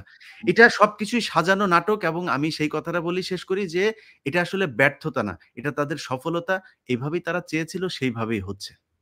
মানে ভারতীয় যে চাকমা সংগঠন, বাংলাদেশের পার্বত্য এলাকার চাকমা সংগঠন, এরা কিন্তু খুব খারাপ রোল প্লে করছে কিন্তু। ভাই তারা আরাকান আর্মি অলরেডি সেখানে ঢুকে গিয়েছে। তারা ওই যে ঘোষণা আপনি শুনছেন না যে হুম, হুম, ৯০০ হুম, জন ইন্ডিয়াতে ঢুকেছে। হুম। ৯০০ জন ইন্ডিয়াতে ঢুকেছে। আমাদের এখানে ঢুকে নাই, আমাদের গোয়েন্দা সংস্থার কোনো রিপোর্ট নাই।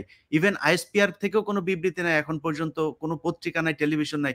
৯০০ ওইখানে ঢুকেছে। কনক ভাই আমি বললাম, আমি আপনাকে জেনে বলছি, অন্তত কমপক্ষে ২০০০ আরাকান আর্মি এখন ওইখানে ঢুকেছে একদম অস্ত্র সহ। এবং তারা চাইছে, তাদের দেখতে চেহারা এক, ভাষা এক, সবই এক। নোবডি নোজ হু ইজ আপনার আরাকান আর্মি আর হু ইজ আপনার ওইখানকার উপজাতি। রাইট।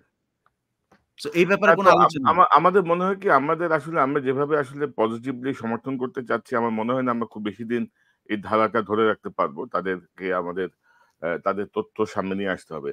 ইলিয়াস, আমি আবারও আসবো আপনার কাছে। মাহমুদ ভাই, আ ইলিয়াস যে ইলিশের প্রসঙ্গটা ইলিয়াস নিয়ে এসছে, আপনি জানেন যে আমার খুব ভাল লাগছিল ফরিদ আক্তার যখন বলছিলেন যে ইলিশ খুব দামি মাছ, এই মাছ কিন্তু দেয়া যাবে না। এবার দেয়া হবে না। আমার খুব ভালো লাগছিল যে বাহ! ভালো একটা কথা বলছে। এখন দেখি যে ৩,০০০ টন তারা আবার রপ্তানির অনুমতি দিচ্ছে। পাশাপাশি আপনি অমিত শাহের একটি বক্তব্য দেখেছেন যে বাঙালি অনুপ্রবেশকারীরা ঢুকলে ঝুলিয়ে রাখা হবে, ঝুলিয়ে মারা হবে, কি যেন এরকম আমি দেখাচ্ছি নিউজটা। তো এখন অনুপ্রবেশকারী তো হাসিনা ভারতে আছেই, তাই না? কি মনে করেন আপনি? এই যে ইলিশ, অমিত শাহের বক্তব্য, হাসিনা উল্টো করে ঝুলানো হবে। উল্টো করে ঝুলানো হবে। হাসিনা এই কিভাবে দেখেন আপনি? আগে ইলিশ নিয়ে কথা বলি। জি, যেহেতু ইলিশের প্রসঙ্গ ইলিয়াস তুললো এবং খুব সঙ্গত কারণেই তুলেছে সে।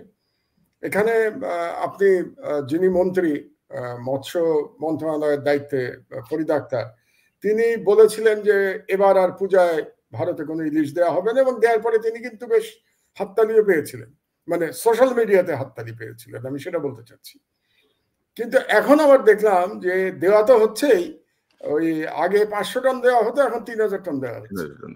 তো তাহলে আমি প্রথমেই যে একটা কথা বলেছিলাম, যেটা আপনারা একটু বিব্রত বোধ করছিলেন, ইনএক্সপেরিয়েন্সড, মিনার বিব্রত বোধ করছিল।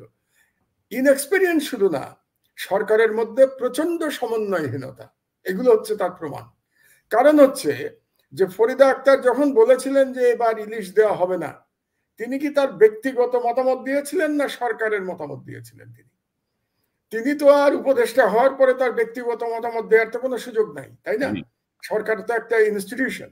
তাহলে সরকারের একটা মন্ত্রী তার মন্ত্রণালয় নিয়ে যখন কথা বলছেন, তখন আমরা ধরে নেব এটা সরকারের অবস্থান, এবং আমাদের ধরে নিতে হবে যে ইউনূস সাহেবের এটাতে সায় ছিল যে এবার আর ভারতকে ইলিশ মাছ দেওয়া হবে না।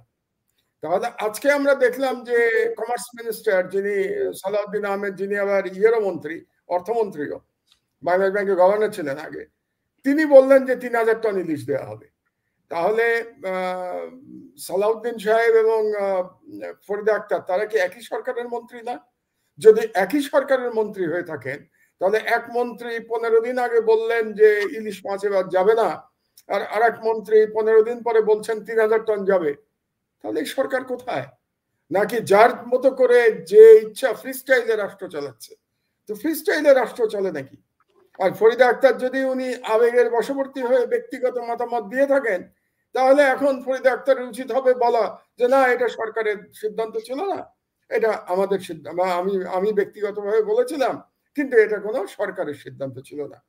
তো যদি সেটা হয়ে থাকে, আমি জানি না কি, আপনিও নিশ্চয়ই জানেন না এটা কি, হয়তো ফরিদা আক্তারকে টেলিফোন করলে জানতে পারবেন যে ঘটনাটা কি, সেটা কি উনি বলেছিলেন না সরকারের পজিশন তাই ছিল। তাহলে দুটো জিনিস বলা যাবে, একটা হলো যে হয় সরকারের পজিশন চেঞ্জ হয়েছে, তাহলে চেঞ্জ হলো কেন? আর যদি চেঞ্জ না হয়ে থাকে তাহলে মেনে নিতে হবে যে কি বলে, ফরিদা আক্তার উনি ব্যক্তিগত মন্তব্য করেছিলেন, যেটা ওনার অনভিজ্ঞতার প্রমাণ। ব্যক্তিগত মন্তব্য করা যায় না আপনি মন্ত্রী হওয়ার পরে কোনো রাষ্ট্র সম্পর্কে। আর সরকারের সিচুয়েশন যদি চেঞ্জ হয়ে থাকে তাহলে তো খুব বিপদের কথা। সরকারের সিচুয়েশন কেন চেঞ্জ হলো? সরকার কি ভয় পেয়েছে যে ভারতকে ইলিশ মাছ না দিলে ইউনূসের সরকার থাকবে না, সরকার আছে ফেলে দিবে, মানে ভারত ফেলে দিবে? যে ভারত ইতিমধ্যে প্রথমে সংখ্যালঘু কার্ড খেললো, এখন চাকমা কার্ড খেলছে। এই কার্ডই তো তাদের কার্ড, ইন্ডিয়ার কার্ড, সংখ্যালঘু ইন্ডিয়ার কার্ড, এবং চাকমা কার্ডও ইন্ডিয়ার কার্ড।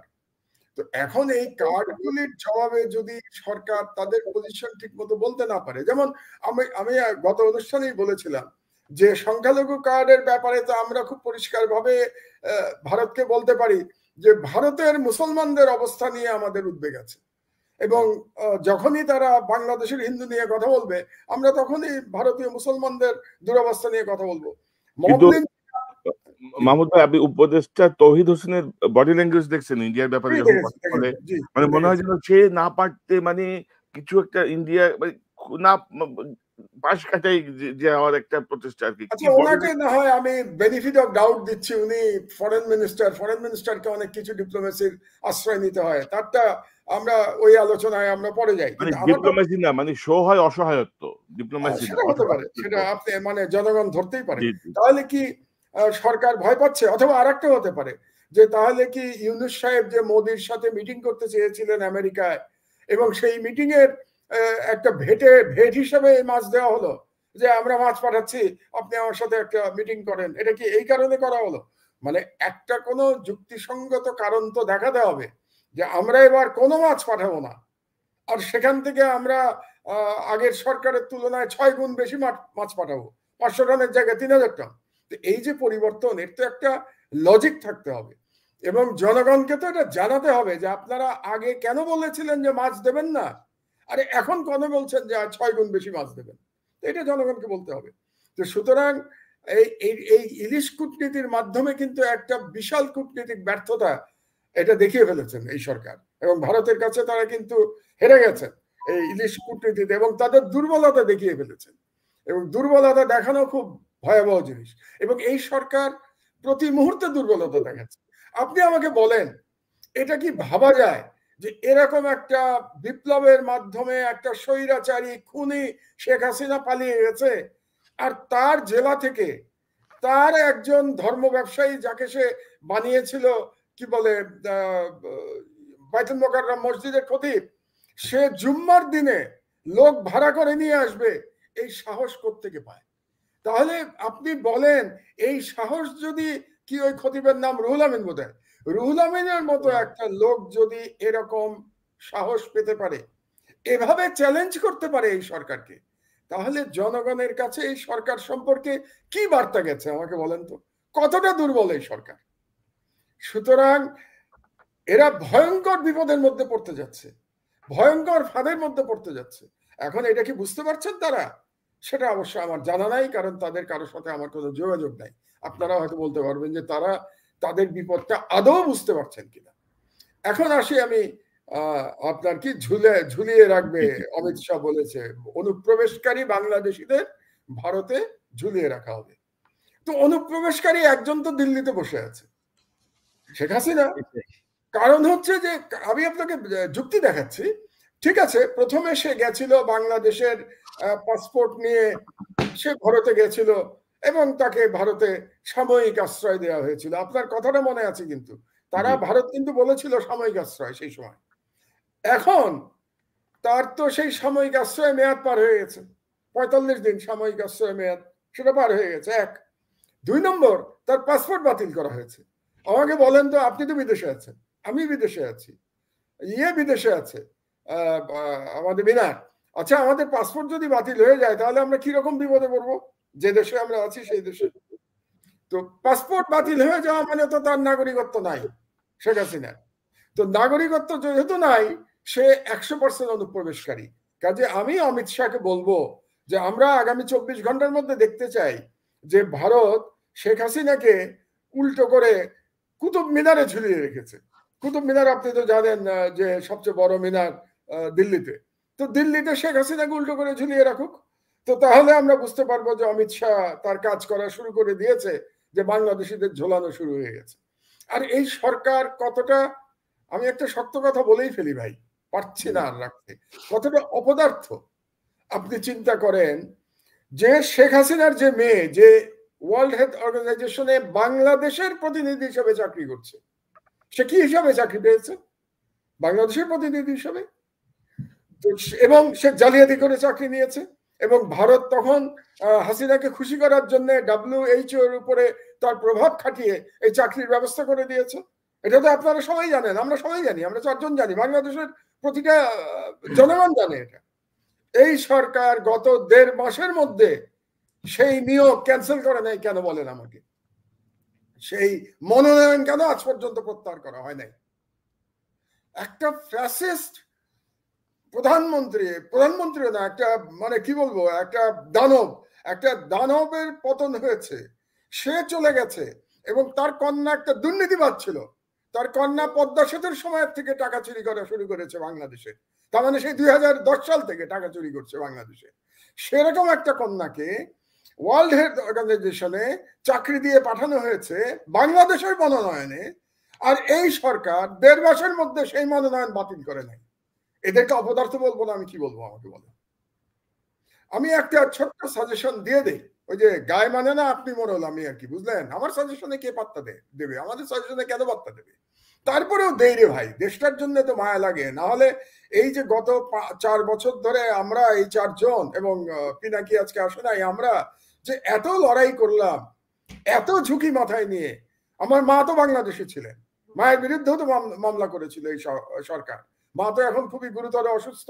আমি এই সুযোগে জনগণের কাছে দোয়া চাচ্ছি আমার মায়ের জন্য। তিনি হাসপাতালে আছেন এখন, তার জন্য দোয়া করবেন।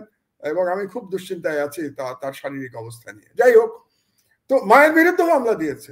তো আমার মা তো একা ছিলেন 6 বছর, এবং আপনারা জানেন যে আমার মায়ের আমি একমাত্র সন্তান, আর কেউ নাই ওনার দেখবার জন্য, এবং এই বৃদ্ধ বয়সে উনি একা কাটিয়েছেন। তো সেই ঝুঁকি নিয়ে তো আমরা লড়াই করেছি 5 বছর এই সরকারের বিরুদ্ধে, আমাদের সাধ্য মতো, আমাদের যতটুকু সাধ্য আমরা লড়াই করেছি এই সরকারের বিরুদ্ধে। এই জন্য এই সরকারকে আমরা চাই যে হাসিনার পতনের পরে যে বিপ্লবের মাধ্যমে যে সরকার এসছে সেটা সফল হোক। একেবারে সিনসিয়ারলি চাই, আমরা প্রত্যেকে চাই, আপনি চান, আমরা 4 জনই চাই, আমি খুব ভালো করে জানি। একটা ছোট সাজেশন দেই প্রধান উপদেষ্টা এবং স্বরাষ্ট্র উপদেষ্টা এবং স্বরাষ্ট্র সচিবকে। আপনি বলেন, একটা তালিকা করেছে এখন পর্যন্ত যে শেখ হাসিনার আমলে গোপালগঞ্জের কতজন পুলিশে চাকরি পেয়েছিল?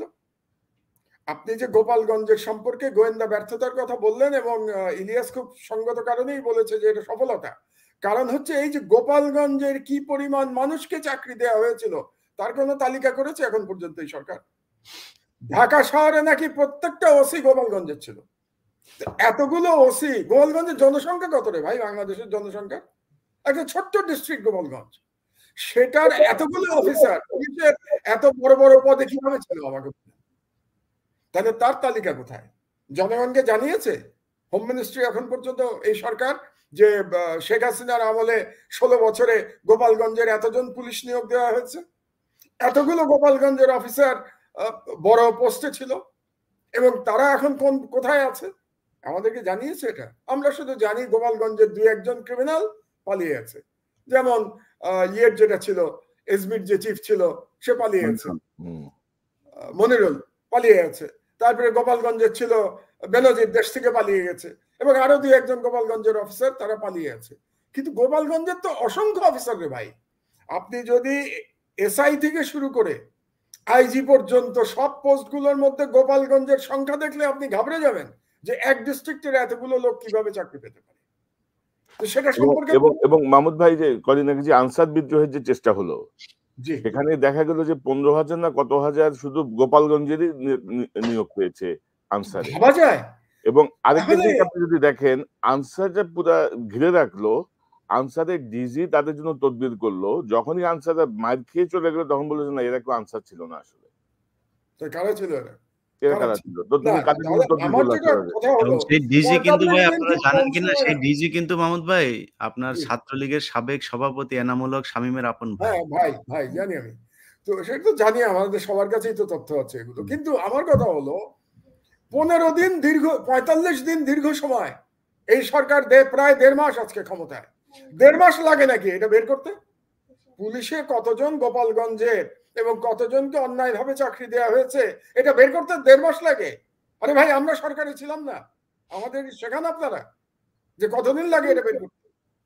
তাহলে আজ পর্যন্ত সেটা করবার জন্য, আচ্ছা আরেকটা দেখেন, যেটা কে একজন বলেছে, হয় ইলিয়াস নাইলে মিনার বলেছে যে ইলিয়াসই বোধহয় বলল যে ঢাকা শহরে নদীগুলো উদ্ধার করা হচ্ছে না এখনো।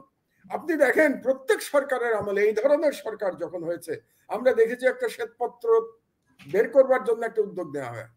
আপনি এখন পর্যন্ত শুনেছেন কোন মন্ত্রণালয়ে একটা শ্বেতপত্রে কোনো উদ্যোগ নেওয়া হয়েছে?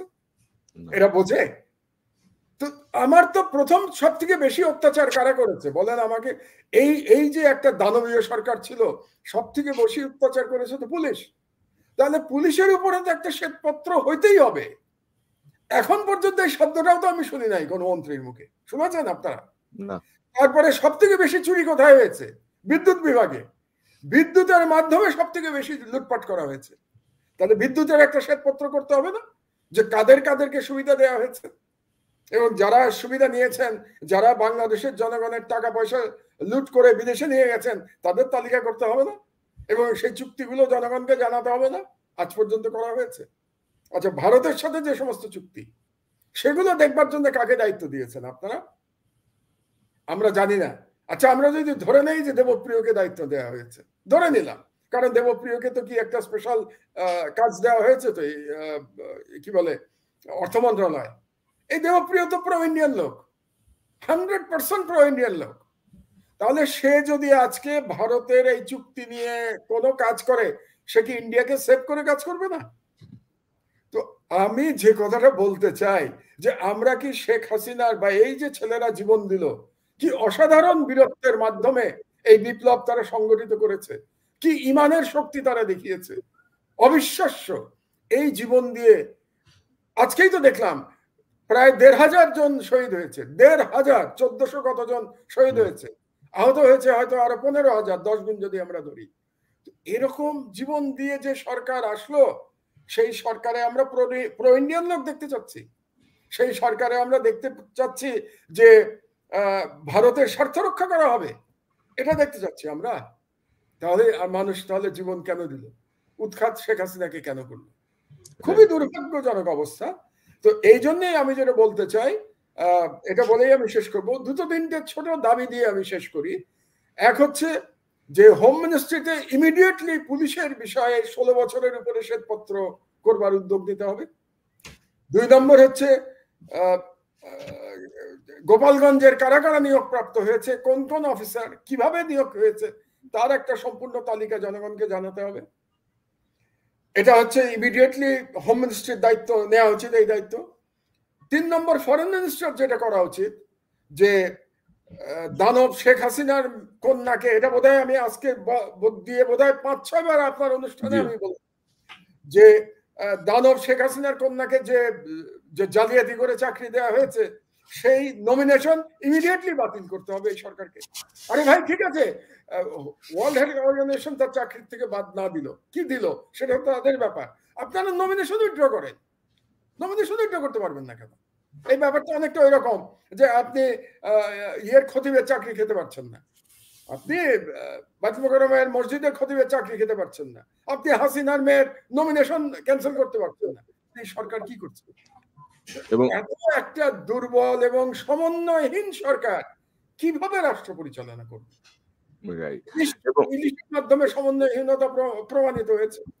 আর চট্টগ্রামের, পার্বত্য চট্টগ্রামের বিষয়ে আপনাদের মনে রাখতে হবে, it is totally Indian card, এবং এই ইন্ডিয়ান কার্ড ইন্ডিয়া খেলতেই থাকবে, এবং আমাদের সেনাবাহিনী লাগবে এটাকে মোকাবেলা করার জন্য। সেনাবাহিনীকে দায়িত্ব না দিলে আপনি পার্বত্য চট্টগ্রামে লড়াই করতে পারবেন না। এই জন্য যদি প্রয়োজন হয়, আবারও আমি বলি, ইমিডিয়েটলি বাংলাদেশের জনগণের ওই যে 18 বছরের উপরে যাদের বয়স, তাদের কম্পালসরি মিলিটারি ট্রেনিং এর ব্যাপারে আমাদের চিন্তা ভাবনা করতে হবে। আপনার মনে রাখতে হবে, আপনার পাশে একটা ট্রিমেন্ডাসলি হেজেমনিক কান্ট্রি আছে, যার সাথে লড়াই করে আপনার স্বাধীনতা টিকিয়ে রাখতে হবে। লড়াই মানে শুধু অস্ত্রের লড়াই বলছি না আমি, বুদ্ধির লড়াই, প্রয়োজনে অস্ত্রের লড়াই, এবং কূটনৈতিক লড়াই, ইকোনমিক লড়াই, সর্বরকম লড়াইয়ের মাধ্যমে আপনার স্বাধীনতা টিকিয়ে রাখতে হবে। মাহমুদ ভাই, আমি খুব সংক্ষিপ্ত একটা, তাহলে জাতির কাছে এই সরকারকে জবাবদিহি করতে হবে। আমাদের খুব সংক্ষিপ্ত একটা মন্তব্য, যে ম্যাজিস্ট্রেসি পাওয়ার দেওয়া হয়েছে গণহারে সেনাবাহিনীকে, মানে লেফটেন্যান্ট থেকে শুরু করে অল কমিশনড অফিসার, বিষয়টা আপনি কিভাবে দেখেন? খুব সংক্ষেপে যদি একটু মন্তব্য করেন। মানে এটা কি দেয়া হয়েছে, এটার আমি ইমিডিয়েটলি কোনো আমি এটার কোনো নেগেটিভ দিকে আমি যেতে চাই না, আমি এটা পজিটিভ দিকে দেখতে চাই। কিন্তু সেই ম্যাজিস্ট্রেটি পাওয়ার এখন পর্যন্ত কোথায় ব্যবহার করেছে আমি সেটা জানতে চাই। ম্যাজিস্ট্রেটি পাওয়ার তো দেওয়া হয়েছে, বুঝলাম, ব্যবহারটা হলো কোথায়? গোপালগঞ্জে ব্যবহার হয়েছে? গোপালগঞ্জে যে আর্মির উপরে অ্যাটাক করলো ব্যবহার হয়েছে? চট্টগ্রামে ব্যবহার হয়েছে? সুতরাং ক্ষমতা দেওয়াটা আমার কাছে যত না গুরুত্বপূর্ণ, তার থেকে বেশি গুরুত্বপূর্ণ হচ্ছে যে ব্যবহার কোথায় হচ্ছে এবং কিভাবে হচ্ছে। জি, আমি আপনাকে ধন্যবাদ। মিনার ভাই, আপনি কিভাবে দেখছেন এই যে ইলিশ, তারপরে ভারতের, মানে মনে হচ্ছে যেন মাহমুদ ভাই যেটি বললেন, যে ভারতের সমর্থিত যে হাসিনা ফ্যাসিস্ট রেজিমকে বুকের রক্তে সরানোর পরে এখন যারা সরকারে আসছে, তারাও ক্রমশ ভারতের দিকেই যাচ্ছে মনে হচ্ছে, এবং তাদের কর্মকাণ্ডে। তো আপনার মন্তব্যটা একটু শুনি, সংক্ষিপ্ত মন্তব্যটা। হ্যাঁ, কনক ভাই, যে আমি সম্পূর্ণ একমত মাহমুদ ভাইয়ের সাথে। যেটা এটাকে বলা যায় যে আমরা ভাবছিলাম হয়তো সফট আওয়ামী লীগের একটা সরকার, ধীরে ধীরে এটা ধরিয়ে দেওয়া হবে। কেন জানি এখন এই সরকারটাকে ওরকম বলে সন্দেহ হচ্ছে এই কারণে যে আমরা তো আসলে সন্দেহ করতে চাই না, কিন্তু আসলে এখন মনে হয় জাতির একটা দৃষ্টি পড়ে গেছে। আর এখানে যেটা হলো যে এই যে আপনার ইন্ডিয়া আমাদেরকে ধমক দিল, বা ইন্ডিয়ান অমিত শাহ, কিন্তু আমরা জানি যে বাংলাদেশে, আমরা জানি এই খবরটা কিন্তু এখন আর শুনতে পাচ্ছি না, 8 থেকে 10 লাখ ইন্ডিয়ান বাংলাদেশে চাকরি করত। এদের খবর কি? এরা কোথায়? এরা কি তাদের চাকরিতে বহাল রয়েছে? সেটা তো আমাদেরকে জানানো উচিত ছিল। আমাদের দেশে কত কয়েক কোটি নাকি বেকার আছে, শিক্ষিত বেকার আছে। এখন এদের এই আপনি বিসিএস বা অন্যান্য বিষয়ে হয়তো মাত্র কয়েক হাজার বা চাকরি দেওয়া যাবে, এখানে যে বিরাট সংখ্যক একটা এমপ্লয়মেন্ট সৃষ্টি হতো। এখন এটা তো ইমিডিয়েটলি করা দরকার। এটা যদি আপনি না করেন, পরবর্তী সময় যে ইকোনমিক একটা ক্রাইসিস দেখা দিবে। আমার তো মনে হয় যে আপনার এই অনুষ্ঠানের মাধ্যমে সরকারের এটা অতি সত্বর আপনারা এই সংখ্যাটা আমাদেরকে জানান। আগের সংসদেও কিন্তু বলেছিল, আগের যে ফ্যাসিবাদী সরকারের যে কোন মিনিস্টারও বলেছিল, এরা স্বীকার করেছে। তাহলে এরা কোথায় আছে? এই যে আজকে অমিত শাহ আমাদের হুমকি দিচ্ছে, এখন এইটার মধ্যে হয় কি যে ফরেন যে পলিসি, এইগুলি কিন্তু ওই যে ইলিশ সস্তা আবেগের একটা সবচেয়ে, ইলিশ আসলে খুব একটা ব্যাপার না। এটা হয়তো বেশি কথা বললে মনে করবে যে আমরা খুব মিন মাইন্ডেড, তা না। এইটার মাধ্যমে যে আপনারা যে ডিসপ্লে করলেন, এই যে একটা সস্তা আবেগ, আগের যে সরকার যে কাজগুলি করেছে হুবহু আপনারা সেই কাজগুলি করছে। ওরা ওদেরকে ইলিশ দিলে খুশি হয়, আবার আপনারা আম পাঠান বা অন্য কিছু পাঠান, হাসিনা যেটা করতো। তো এইটা তো আমরা দেখতে চাচ্ছি না। আমাদের এখানে এই যে পররাষ্ট্রমন্ত্রী কিন্তু এখন পর্যন্ত কোনো বিবৃতি দেয় নাই। এই যে অমিত শাহ আমাদের উল্টা করে দিবে, উল্টা করে যে মাহমুদ ভাই বললেন শেখ হাসিনাকে দেন, যে আবার পিনাকিদা বললেন যে তাকে একটা আগে পরাই নেন, শাড়ি খুলে অন্য কিছু পরাই নেন, তাহলে আমাদের সম্মানের ব্যাপার সেই কাজটা। এখন যদি মনে করেন আপনারা যদি এইগুলি আমাদেরকে যখন হুমকি দিল আমরা এইগুলি ফান করি বা করতেছি, কিন্তু এটা তো আমাদের ইটস বার্নিং ইনসাইড। এখন পর্যন্ত কেন আপনারা হুমকি দিতে পারলেন না? এটা যদি না করেন আপনাদের কিসের জন্য? সেনাবাহিনী থেকে হুমকি দেওয়া উচিত ছিল যে খামোশ। এই শব্দ কিন্তু সে মৌলানা ভাসানীর এই শব্দ কিন্তু আমরা এখন আর দেখি না। এখন নতুন জেনারেশনকে মৌলানা ভাসানী সম্পর্কে কিছু জানানো হয় না। এই মাহমুদ ভাই বা অন্যান্য যারা যারা আছেন তাদেরকেও সম্পর্কে এখন হয়তো নিউ জেনারেশন খুব একটা কিছু জানে না। এখন আপনারা যদি এইগুলি না করেন, এই যে আমাদের হুমকি দিচ্ছে, আপনারা এখন কি রবীন্দ্রসঙ্গীত গেয়ে তাদেরকে এটার জবাব দেন চমৎকার ভাবে, তাহলে তাদের মনটা ভালো হয়ে যাবে। রেজওয়ানা চৌধুরী নাকি ওরে পাঠিয়ে দেন, ও রবীন্দ্রসঙ্গীত গাইতে থাকে বর্ডারে বসে। কিসের জন্য আপনারা এখন হুমকি দিতে পারেন নাই? আর এটা না হলে তাহলে আপনার এই জায়গা ছেড়ে দেন। এটা তো কিছু না। আরেকটা সবচেয়ে বড় যেটা ভয়ানক ব্যাপার হয়েছে, এখন খেয়াল করে দেখেন আমাদের পলিটিক্সকে। আমি জানি না আমাদের এই রাজনীতির এই নৈতিক শক্তিটা কেন নাই। এখন প্রথম আলো, ডেইলি স্টার বলে দিয়েছে, এখন চুপ করে গেছে। এখন রাজনৈতিক দল হিসাবে সেটা আপনাকে আবেদন জানাতেই হবে। এই সরকারের দায়িত্ব খুব তাড়াতাড়ি, কারণ আপনারা এটা পারবেন না, আমরা দেখে ফেলেছি। আমাদের আজকে বলতে বাধ্য হচ্ছে, কিন্তু আপনারা যেটা শো ডিসপ্লে করেছেন এখানে আপনাদের জনবিচ্ছিন্ন হয়ে পড়েছেন। আজকে খেয়াল করেন যে এখানে যদি মনে কোনো একটা রাজনৈতিক দল থাকতো, রাজনৈতিক শক্তি থাকতো, তাহলে এই কাজটা কখনোই করতে পারতো না। আপনারা তখনই হয়তো যে মনে করেন যে লোকটা দেখলো সে তার ওয়ার্ডের বা ইউনিয়নের সভাপতিকে বলতো, ইউনিয়ন সভাপতি, থানা সভাপতি, জেলা সভাপতিকে বলতো। এইটা একটা চ্যানেল মেনটেন হয়। এই জন্য রাজনীতি ছাড়া দেশ চালানো যাবে না। আপনার যত বড় সুপারম্যান বা হন না কেন, সুপার হিরো হন, এইটাকে আমাদেরকে কিসের জন্য? আমাদেরকে এক ধরনের যে মাহমুদ ভাই বলেছিলেন গত অনুষ্ঠানে যে একটা ব্যক্তি পূজা, আমরা ব্যক্তি পূজা দেখতে চাই না। সেটা ডক্টর মোহাম্মদ ইউনূস হোক বা যেই হোক, নো বডি ইজ ইনডিসপেন্সেবল। আজকে ডক্টর ইউনূস না থাকলে এই জাতি টিকে থাকবে? আমাদেরকে এই আমরা with due respect to him এই কথাটা কিন্তু আমাদের বলতে হবে। আমরা যদি এমন এক জায়গায় চলে যাই না ডক্টর ইউনূস স্যার আমাদের চলবে না, এই জাতিকে তাহলে মরে যাবে। আর এখানে যে জিনিসটা হলো যে পলিটিক্যাল, এই যে আপনার পলিটিক্যাল ফোর্সের আমাদের শক্তিগুলি করে ফেলে দিয়েছে। এখন তারা নিজেদের ভিতরে, এই জন্য আমার কাছে খুব পেইনফুল মনে হয় আমি যখন দেখি যে বিরোধী দল তাদের ভিতরে অন্য কাদা চুরাচুরি করে দিয়েছে। আমি জানি না, আমি বিএনপি কে বা জামাতকে কাউকে আমি নির্দিষ্টভাবে এটা বলতে চাই না। এটা আপনাদের অত্যন্ত ধ্বংসাত্মক একটা বিষয় হবে আপনারা যদি নিজেদের মধ্যে এই ফাইট শুরু করেন।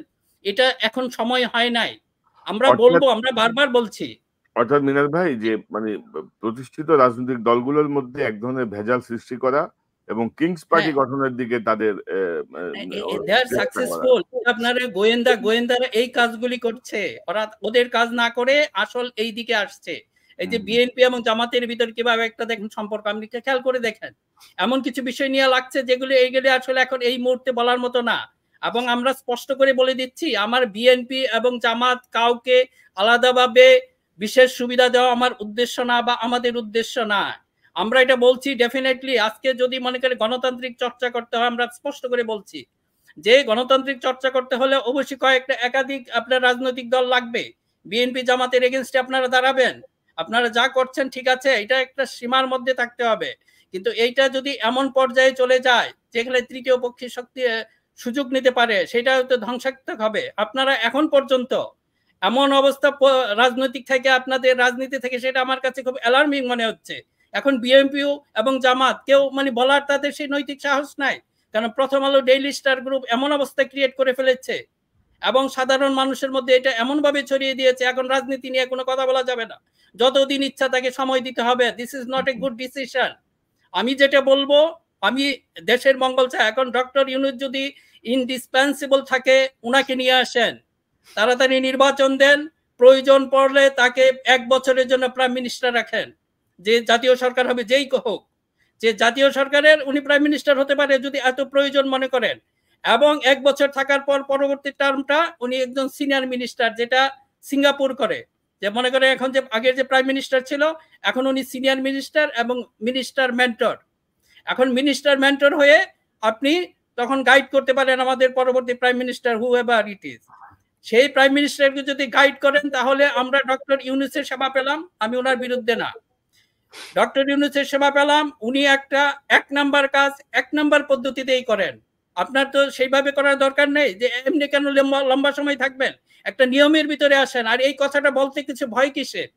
আমরা যদি আর মিনার ভাই, রাজনৈতিক দল গঠন করলে স্বাভাবিক সময়ে গঠন, বিশেষ সময় বিশেষ পরিস্থিতিতে কেন রাজনৈতিক দল গঠন এই কথাটা কনক ভাই, মাহমুদ ভাই, আপনাকে বলছি, আপনার মুখ থেকে আপনি এটা খুব শক্তভাবে বলেন। আমাদের তো চাওয়া পাওয়ার কিছু নাই, দেশটা চলুক। এখন যদি আপনাকে ডক্টর ইউনূস বা অন্য কাউকে এরকম প্রয়োজনীয় মনে হয় জাতির জন্য, তাকে একটা পলিটিক্যাল সিস্টেমে নিয়ে আসেন। আউট অফ পলিটিক্যাল সিস্টেম এটা হতে পারে না, এটা ভয়ঙ্কর হবে জাতির জন্য। কাজে যদি প্রয়োজন হয়, আমি এটা বলবো, এখন এই কথা বললে এটা জনপ্রিয় কথা না, কাজে এটা কেউ বলবে না। আমরা ওনাদেরকে সময় দিয়ে রেখেছি, ওনা আনলিমিটেড, নো, ইট ক্যানট বি। আপনাকে একটা রুট ম্যাপ অবশ্যই দিতে হবে। আমাদের এই অনুষ্ঠানের মাধ্যমে এটা আমরা আপনাদেরকে আবেদন না, এটা আমাদের দাবি, এটা ন্যাশনাল দাবি। এই দাবির পর তাড়াতাড়ি করেন। আমরা যে সিমটম দেখছি এটা খুব ভালো, লক্ষণটা খুব ভালো মনে হচ্ছে না। কাজে অবশ্যই পলিটিক্স, রাজনীতি, দেশের শাসন পলিটিশিয়ানদের মধ্যে আসতে হবে। এটার মানে না যে দুর্নীতিগ্রস্ত কোনো পলিটিশিয়ান, তারা অবশ্যই পিওর হইতে হবে। এখন কারো পক্ষে দুর্নীতি করে টিকে থাকা সম্ভব না, এটা বিএনপি আসুক, জামাত আসুক, কারো পক্ষেই সম্ভব হবে না। কাজে আমাদের ভয়ের কিছু নাই, পলিটিক্সকে ফিরিয়ে আনতে হবে। কাজে আপনারা সেই আওয়াজ তুলেন, ভয়ের কিছু নাই। এই তো যদি না হয়, কারণ পলিটিক্যাল ফোর্স যদি না থাকে কনক ভাই, এটা কখনোই সম্ভব না। এই যে মনে করেন কিছু ডিসিশন, এই ইনডিসিশন কেন হচ্ছে? এই ইনডিসিশন হচ্ছে due to the lack of political support. আপনার যদি এই সাপোর্ট না পায়, এটা কখনোই চলবে না, এটা থামস রোড।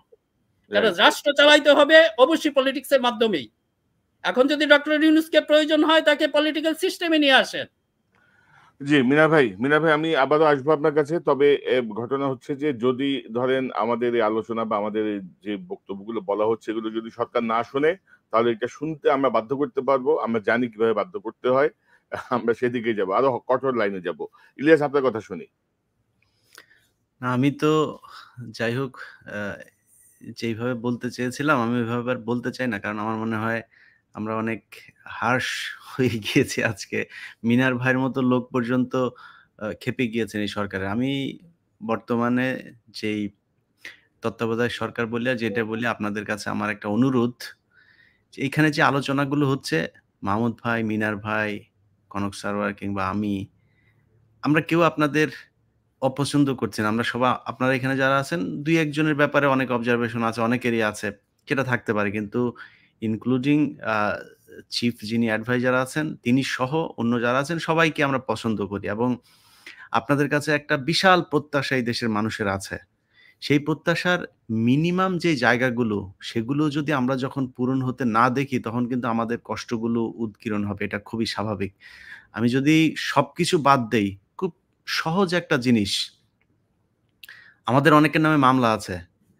সে মামলাগুলো নিয়ে এখন পর্যন্ত ধরেন কেউ একজন তো কোনো একটা জায়গায় বা কোনো ২ জন মানুষকে যে, আচ্ছা দেখো তো এখানে কি, এদের ব্যাপারে মামলা-টামলার বিষয়গুলো কি, বা এরা বাইরে আছে, এদের ব্যাপারে কোনো একটা বা মিনিমাম একটা কার্টেসি কোনো কিছু এখন পর্যন্ত আমি দেখিনি। আমি জানি না আপনাদের চোখে পড়েছে কিনা। ইলিয়াস, ৩ দিনের মাথায় রোজিনার মামলা, প্রথম আলো রোজিনার মামলা প্রত্যাহার হয়ে রাইট। গেল। আর আমরা কি আমরা ঘাস কাটি? এবং আপনি রোজিনার প্রতি আমাদের কোনো ক্ষোভ নাই। কিন্তু ধরো তুমি এটা দেখো, হ্যাঁ?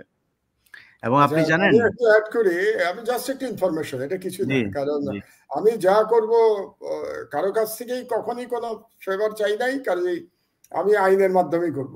আজকে আমার লয়ার আমার লিস্ট পাঠিয়েছে মামলার। ইলিয়াস, আমার মামলার সংখ্যা জানো কত? ১০৭টা মামলা, 107 কেসেস আমার বিরুদ্ধে, ১০৭টা মামলা।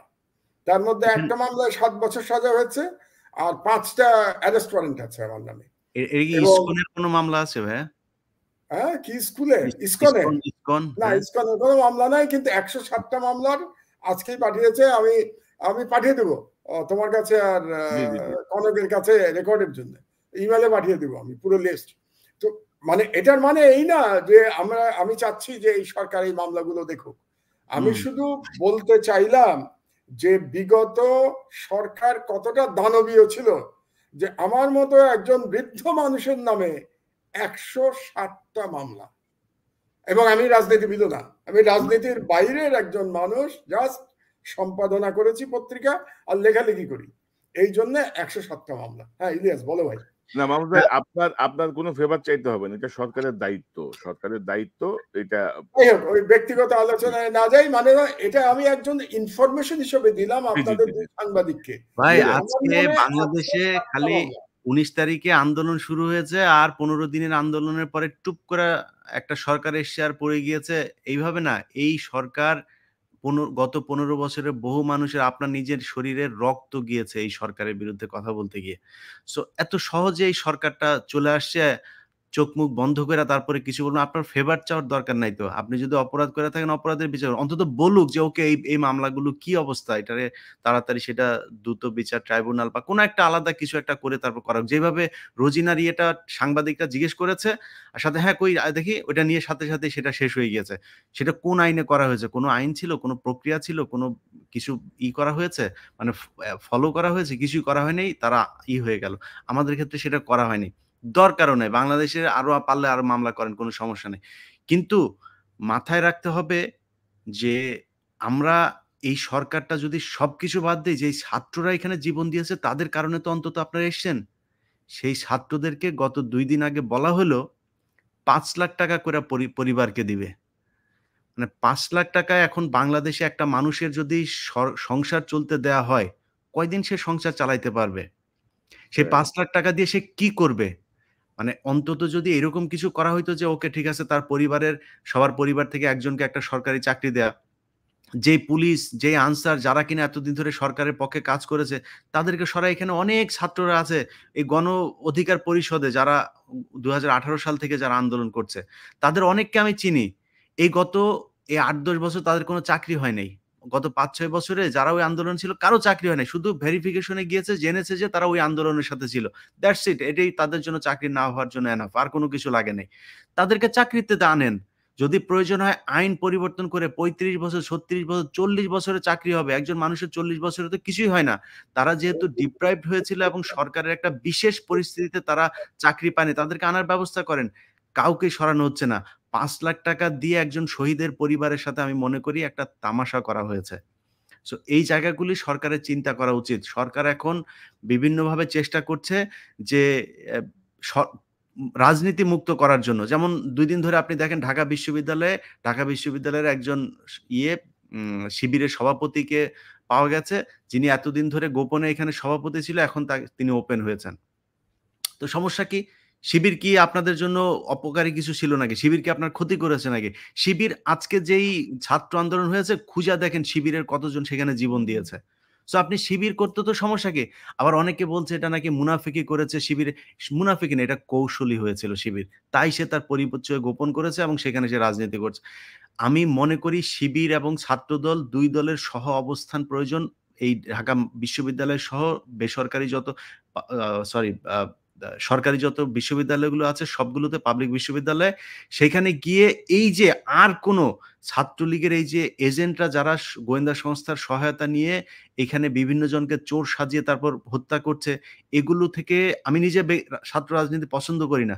কিন্তু এগুলো থেকে বাঁচানোর জন্য একটা গার্ড এখানে কাজ করা দরকার। এখন সেই গার্ড কারা হবে? সেটা শিবির, ছাত্রদল তারাই হইতে পারে। সো তারা সেখানে থাকা উচিত আমি মনে করি। আর ভারতের বিষয়টা বলে শেষ করি। আমি আমার ব্যক্তিগত জায়গা থেকে আমি মাহমুদুর রহমান ভাই এবং আমরা ২ জন অন্তত, বিশেষ করে কনক ভাই এবং মিনার ভাই, উনারা এই সরকারের বিরুদ্ধে অনেক কথা বলেছেন। আমি মাহমুদুর রহমান ভাইয়ের যেই বক্তব্য শুনেছি সেই ২০১১ সাল থেকে, আমি বিশ্বাস করেন উনার বক্তব্যে আমি উদ্বুদ্ধ হয়েছি। অতএব এই জায়গাটায় আমি ১ ইঞ্চি ছাড় দিতে রাজি না। কেউ যদি মনে করেন যে ভারতকে ইলিশ দিয়া আর ভারতের সাথে সুসম্পর্ক রাইখা তারপরে বিএনপি আর আওয়ামী লীগকে সরায় দিয়ে আপনারা রাষ্ট্র চালাবেন আর আপনাদের সাথে কুতু করব, এটা মনে করার কোনো কারণ নাই। হইতে পারে ভেজাল লাগাইলে আওয়ামী লীগ আবার ক্ষমতায় আসতে পারে। কিন্তু আপনারা থাকতে পারবেন না। ওইটা মাথায় রেখে তারপরে রাষ্ট্র পরিচালনা করতে খুব সাবধানী হওয়া উচিত। আবারও বলছি, ডক্টর মোহাম্মদ ইউনূসের উপরে আমাদের কোনো রাগ, ক্ষোভ কোনো কিছু নাই। আমরা চাই আপনি সফল হন। আমি নিজে বলেছি যদি প্রয়োজন হয় ২-৩ বছর থাকতে হয় থাকেন, কোনো সমস্যা নাই। তাও দেশটা আমার মনে হইতে হবে যে ভালো দিকে যাচ্ছে, ভালো কিছু হচ্ছে। সেটা এখন পর্যন্ত হচ্ছে বলে আমার কাছে মনে হয় নাই। মানে এখনো আওয়ামী পুনর্বাসনের চলছে, বিএনপি জামাতকে ঠেকানোর চেষ্টা চলছে। ইলিয়াস আপনাকে ধন্যবাদ। মাহমুদ ভাই আপনার শেষ মন্তব্যটা একটু শুনি।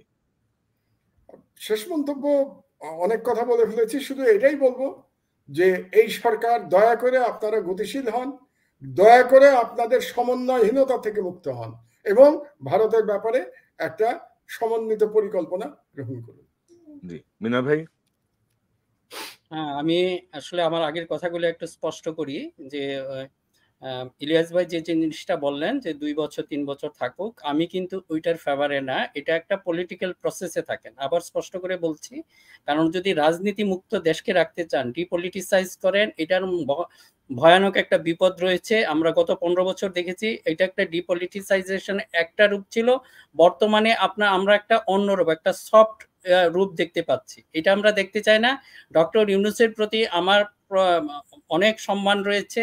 ওনার সরকার সফল হোক সেটা আমরা চাই, কিন্তু আপনারা যদি ইমিডিয়েটলি কিছু সিমটম বা নমুনা আমাদের দেখাতে পারতেন। আজকে এই হতাশাটা আমি একটু ব্যক্ত করেছি এই কারণে, এগুলি আমরা দেখতে পাই না। আমরা গত অনুষ্ঠান বা যেটা এটা শো করার জন্য কিন্তু কনক ভাই খুব লম্বা সময় লাগে না, 2 দিনে কিন্তু আপনি শো করতে পারেন। আমি বলছিলাম ওই যে বিচারপতি লতিফুর রহমান কিন্তু 1 দিন 2 দিনেই শো করে ফেলেছেন, তখন মানুষ তার একটা কনফিডেন্স পেয়েছেন। এবং আপনাদের প্রতি আপনাদেরও এই সুযোগ আছে। ডক্টর মোহাম্মদ ইউনূস এবং জেনারেল ওয়াকার দুইজনে কিন্তু প্রচন্ড মানুষের তাদের প্রতি একটা আস্থা রয়েছে, সেই আস্থার জায়গাটা আপনারা নষ্ট করবেন না। আমাদেরই হলো আমাদের এই সমালোচনাগুলিকে কনস্ট্রাকটিভ ইয়েতে নিয়েন। আরেকটা ব্যাপার হলো আমি যেটা বলছি, হ্যাঁ আমি চাই পলিটিক্স ছাড়া যে যাই বলুক, এটা আমার অনেক দিন আগে থেকে আমি সেই বিশ্বাস থেকে সরি নাই। যাই করে না কেন, এটা বলার মানে না যে দুর্নীতিগ্রস্ত পলিটিশিয়ানদেরকে আপনারা নিয়ে আসেন। অবশ্যই এখানে ভালো পলিটিশিয়ান, আমরা তাদের বিরুদ্ধে লাগবো, আমরা কিন্তু ছেড়ে দিব না। এখন মনে করেন একজন এসে সীমাহীন দুর্নীতি করে যাবে, আমরা এই প্ল্যাটফর্ম থেকে সেটার বিরোধিতা করবো। যেই হোক, সে বিএনপির সরকার হোক, সে জামাতের সরকার হোক, আমরা সেই বিরোধিতা অব্যাহত রাখবো ইনশাল্লাহ। ইলিয়াস কিছু বলবেন?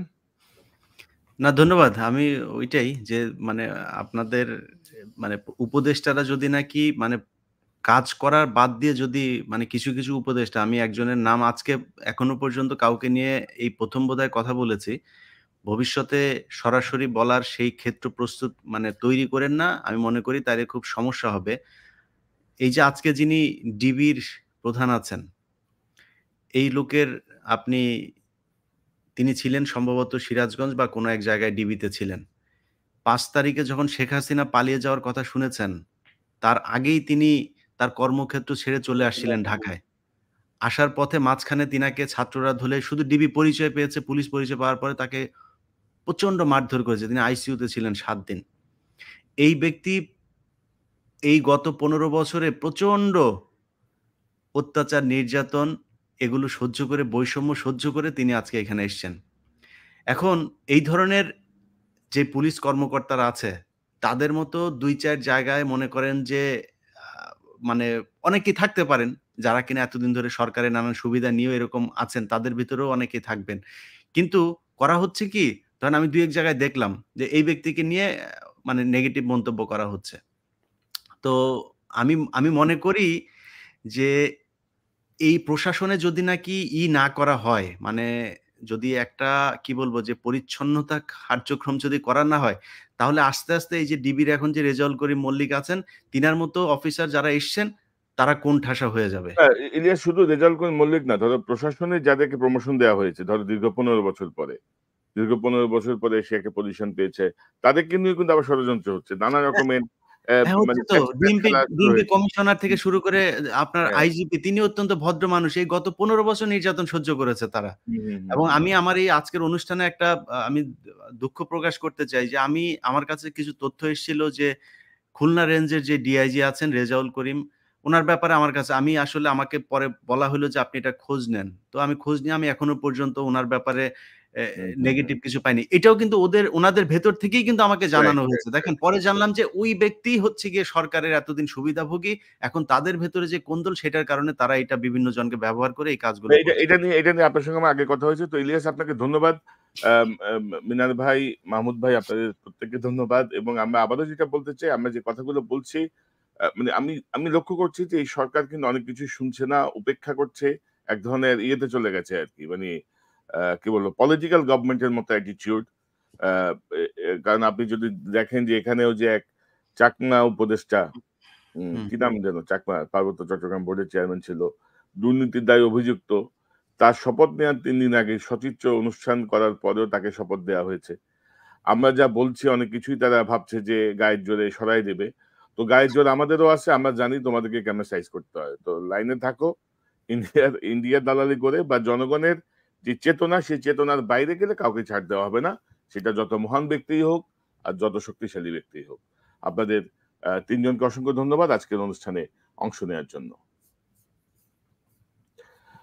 দর্শক, এতক্ষণ যারা এই অনুষ্ঠান শুনলেন, নিশ্চয়ই আপনার এই আলোচনা মর্মার্থ উপলব্ধি করতে সক্ষম হবেন। আমরা যেটি বলছি, শেষ কথাটি যেটি বললাম, যে যত মহান ব্যক্তি হোক আর যত শক্তিশালী ব্যক্তি হোক, ইনশাল্লাহ কাউকে ছাড় দেওয়া হবে না।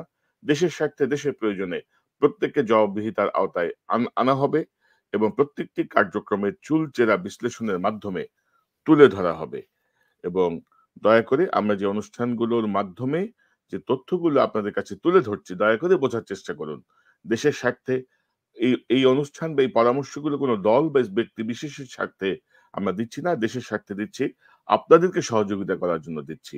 আপনারা যদি নেগেটিভলি নেন, আমরা জানি ইনশাল্লাহ কিভাবে এগুলোকে পজিটিভলি আপনাদের কানে ঢোকাতে হয়। দর্শক, এই চ্যানেলটি সাবস্ক্রাইব করে আমাদের পাশে থাকুন, এই চ্যানেলের মেম্বারশিপ নিয়ে আমাদের পাশে থাকুন। আবারও দেখা হবে ইনশাল্লাহ। আসসালামু আলাইকুম।